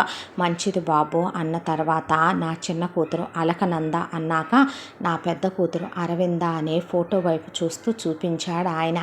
అయితే అలా అరవింద ఫోటో వైపు చూసిన రవివర్మ మనసు అలా అరవింద వైపు వెళ్ళిపోయింది. ఏదో తెలియని ప్రేమ. ప్రేమ అని చెప్పాలా? జన్మ జన్మల నుంచి మనకి దూరం అయిపోయిన ఒక మనిషే మన కళ్ళెదురుగా ప్రత్యక్షమైతే ఆ బంధం తిరిగి మళ్ళీ కలిసిందే అన్నట్టుగా అతను ఆమెను చూసిన తొలి క్షణంలోనే విపరీతంగా ప్రేమించటం మొదలుపెట్టాడు. దాంతో రండి అంకుల్ మా ఇంటికంటే ఇప్పుడు కాదులే బాబు అన్న ఆయన్ని లేపి సుజాతని అలకనందని తీసుకుని వెళ్ళి ఇల్లంతా చూపించాడు. ఇంద్రభవనం అంత ఇల్లు. ఆ అబ్బాయి పెట్టుకున్న బిజినెస్ చూపించాడు. కోట్లల్లో టర్నోవరు. ఆ అబ్బాయి చాలా మంచివాడని ఆయనకు అర్థమైంది. ఆ తర్వాత వస్తూ అయినా అరవిందన్ తీసుకొస్తారేమోనంటే తీసుకురాలా, వేరే ఊళ్ళో చదువుకుంటుందా, జాబ్ చేస్తుందా అనుకునే ఇక వాళ్ళింటికి వీళ్ళింటికి వాళ్ళు రాకపోకలు మొదలు పెట్టాలి అని అనుకుని మెల్లగా అడగాలేమో అనుకుంటే వాళ్ళు మాత్రం దిగుల్లో ఉండి వీళ్ళింటికి రాలేదు. కానీ రవి తరచూ వీళ్ళింటికి వచ్చి వీళ్ళని పలకరించి వెళుతూ తల్లిని తీసుకెళ్తూనే ఉన్నాడు. ఒకరోజు మనసులో మాట దాచటం ఎందుకు అడుగుదామని కరెక్ట్గా వాళ్ళింటికి తల్లిని వెంట పెట్టుకొని వెళ్ళాడు రవి. వెళ్ళేసరికి సుజాత పార్థసారథితో జరిగిందేదో జరిగిపోయింది, నన్ను క్షమించండి, అరవింద జీవితం నాశనం అయిపోయింది. అలకనందనే రవివర్మకిచ్చి పెళ్లి చేస్తే అమ్మా నువ్వు అడ్డమైన పిచ్చి పిచ్చి బాగుళ్ళు వాగితే ఇప్పుడు దాకా నేను నిన్ను ఊరుకున్నానమ్మా. అక్కంత మంచిదాన్ని నేను కాదు. నేను ఆల్రెడీ ఒక అబ్బాయిని ఇంటర్ నుంచి వాడు నన్ను ఇష్టపడుతున్నాడు. నేను ఆ తర్వాత డిగ్రీకి వచ్చాక వాడు సస్తానంటే నేను వాడినే ప్రేమిస్తున్నా, వాడినే పెళ్లి చేసుకుంటా, నాకు అతని మీద ఆ ఉద్దేశం లేదన్న తర్వాత ఇక్కడి దాకా వచ్చాక చల్లకొచ్చి ముంద దాచటం ఎందుకు? రవి లోపలికి వచ్చి ఆంటీ మీకు ఆ ఉద్దేశం ఎందుకు కలిగిందో నాకు తెలియదు అంకుల్, నేను మాత్రం నా మనసులో మాట చెప్తున్నాను. మీ పెద్దమ్మాయి అరవింద నాకు చాలా నచ్చింది. మీ చిన్నమ్మాయి మీద నాకు సిస్టర్ ఫీలింగ్ తప్ప ఏమీ లేదు. తనకి నా మీద ఏ ఫీలింగ్ లేదు కదా. నేను మీ అరవిందని ఇస్తే పెళ్లి చేసుకొని దేవతలా నా గుండెల్లో పెట్టి చూసుకుంటాను అంకుల్ అని చెప్పేపాటికి అది జరగదులే బాబు అంటే, ఏ అన్నయ్య మేమిద్దరం వేరే వేరే కులాలని ఆలోచిస్తున్నావా? చాచా లేదమ్మా, దానికి పెళ్లి జరిగిపోయింది అనేసరికి అయ్యో మా అమ్మ వల్ల ఇదంతా జరిగిపోయిందా ఆంటీ, మీకు తెలియదని జరిగింది మొత్తం చెప్పుకొచ్చేసింది అలకనంద. దాంతో రవి వాళ్ళ అమ్మ స్థాణువులై కూర్చుండిపోయి మనిషా పశువా వాడు, పిల్లని అలా ఆపేయటం ఏంటన్నయ్య అనేపాటికి అంకుల్ మీరు పర్మిషన్ ఇస్తే నేను అరవిందని తిప్పి వెనక్కి తీసుకొస్తాను. నేను ప్రేమిస్తున్నాను కాబట్టి తను ఇప్పుడు నాది కదో, అతను ఉన్నాడనండి, అతన్ని పెళ్లి చేసుకుందానండి, అతనితో హ్యాపీగా ఉందానండి, మూవ్ ఆన్ అవటానికి ట్రై చేస్తాను. కానీ తనకి మీరు పెళ్ళయిందని చెప్పినప్పుడే నా గుండె ముక్కలైపోయింది అంకుల్. కానీ తనైతే అక్కడ అలా ఎందుకు బ్రతకాలి? నేనున్నప్పుడు తను నాదైనప్పుడు నేను నా భార్యను వెళ్ళి తెచ్చుకుంటానంటే నిజంగా నా కూతుర్ని తెస్తావా అన్నాడు పార్థసారథి. నేను మగాళ్ళలాగానే వెళ్ళి తీసుకొస్తాను అంకుల్ అనే రవివర్మ వెళ్ళి తలుపు కొడితే ఎవరు నువ్వని శరభయ్య తలుపు తీశాడు. అరవింద కావాలి నాకు అని అప్పటికే ముందు పక్కింటికి వెళ్ళాడు వీళ్ళిల్లు అనుకొని రవి. వాళ్ళు జరిగింది మొత్తం రవికి చెప్పారు. ఇలా వైశాలి వెళ్ళిపోయిందని. ఆ లేపుకెళ్ళింది నువ్వేనా అని అడిగితే కాదులేండి అని చెప్తే మొత్తం డీటెయిల్స్ చెప్పిన తర్వాత మళ్ళీ పక్కిల్లు బాబు అంటే ఇటు వచ్చాడు. వచ్చిన తర్వాత నాకు అరవింద కావాలి అంటే నేను నీకు తెలుసా అంది అరవింద. ఫోటోలో చూసిన అరవింద, ఇలా తెల్ల చీరలు కట్టుకొని ఉంచిన అరవిందని చూసి నువ్వు మనిషివా పశువా, అసలు నీకు మానవత్వం అనేది ఉందా? నువ్వు నిజంగా ఎంత నీచుడివి కాకపోతే, ఎంత మహాపాపాలు చేసి ఉండకపోతే నీ కళ్ళెదురుగా నువ్వు తలకొడివి పెట్టించుకొని నిన్ను పున్నామ నరకం నుంచి తప్పించాల్సిన నీ కొడుకు నీ కళ్ళెదురుగానే పొయ్యి ఉంటాడు చెప్పు. నీ భార్య కొడుకు పోయాడనే దిగుల్లో మంచం పట్టి నీ కూతురు విధవయ్యే ఇంకొకటితో వెళ్ళిపోయే స్థితికి నువ్వు దిగజారిపోయి ఇంకా నువ్వు మారకుండా ఒక ఆడపిల్ల జీవితాన్నే ఏ అచ్చటా ముచ్చటా తీరకుండా నీకు జీవితం ఉందమ్మా నువ్వు వెళ్ళిపో అని చెప్పాల్సింది పోయి నీ కొడుకు గుర్తుగా నీ కొడుకు పోయినందుకు నీ కొడుకును భర్తీ చేస్తూ నీ ఇంట్లో తిరగాలంటున్నావంటే నువ్వు మనిషివా పశువా అని అడిగాడు రవి. ఎవరు నువ్వు, ఏంటి మాటలు అంటే, నేను నిన్ను ప్రేమిస్తున్నాను, పెళ్లి చేసుకుందాం అనుకుంటున్నాను. మీ నాన్నగారు మా నాన్నగారి స్నేహితులు ఇలా సహాయం చేశారు. నిన్ను చూడగానే నేను నీతో మాట్లాడకుండా నిన్ను చూడకుండా నీ ఫోటో చూసే ఇష్టపడ్డాను అరవింద. వచ్చే అరవింద వెళదాం. నువ్వు చిన్నప్పటి నుంచి చెప్పేదాని వంటగా నగలంటే ఇష్టం, బట్టలంటే ఇష్టం, పసుపు కుంకుమలంటే ఇష్టం, గోరింటాకు పువ్వులంటే ఇష్టమనే. మరి అవన్నీ దూరం చేసుకొని ఎందుకు ఇలా బ్రతుకుతున్నావు? ఇదే నా జీవితం.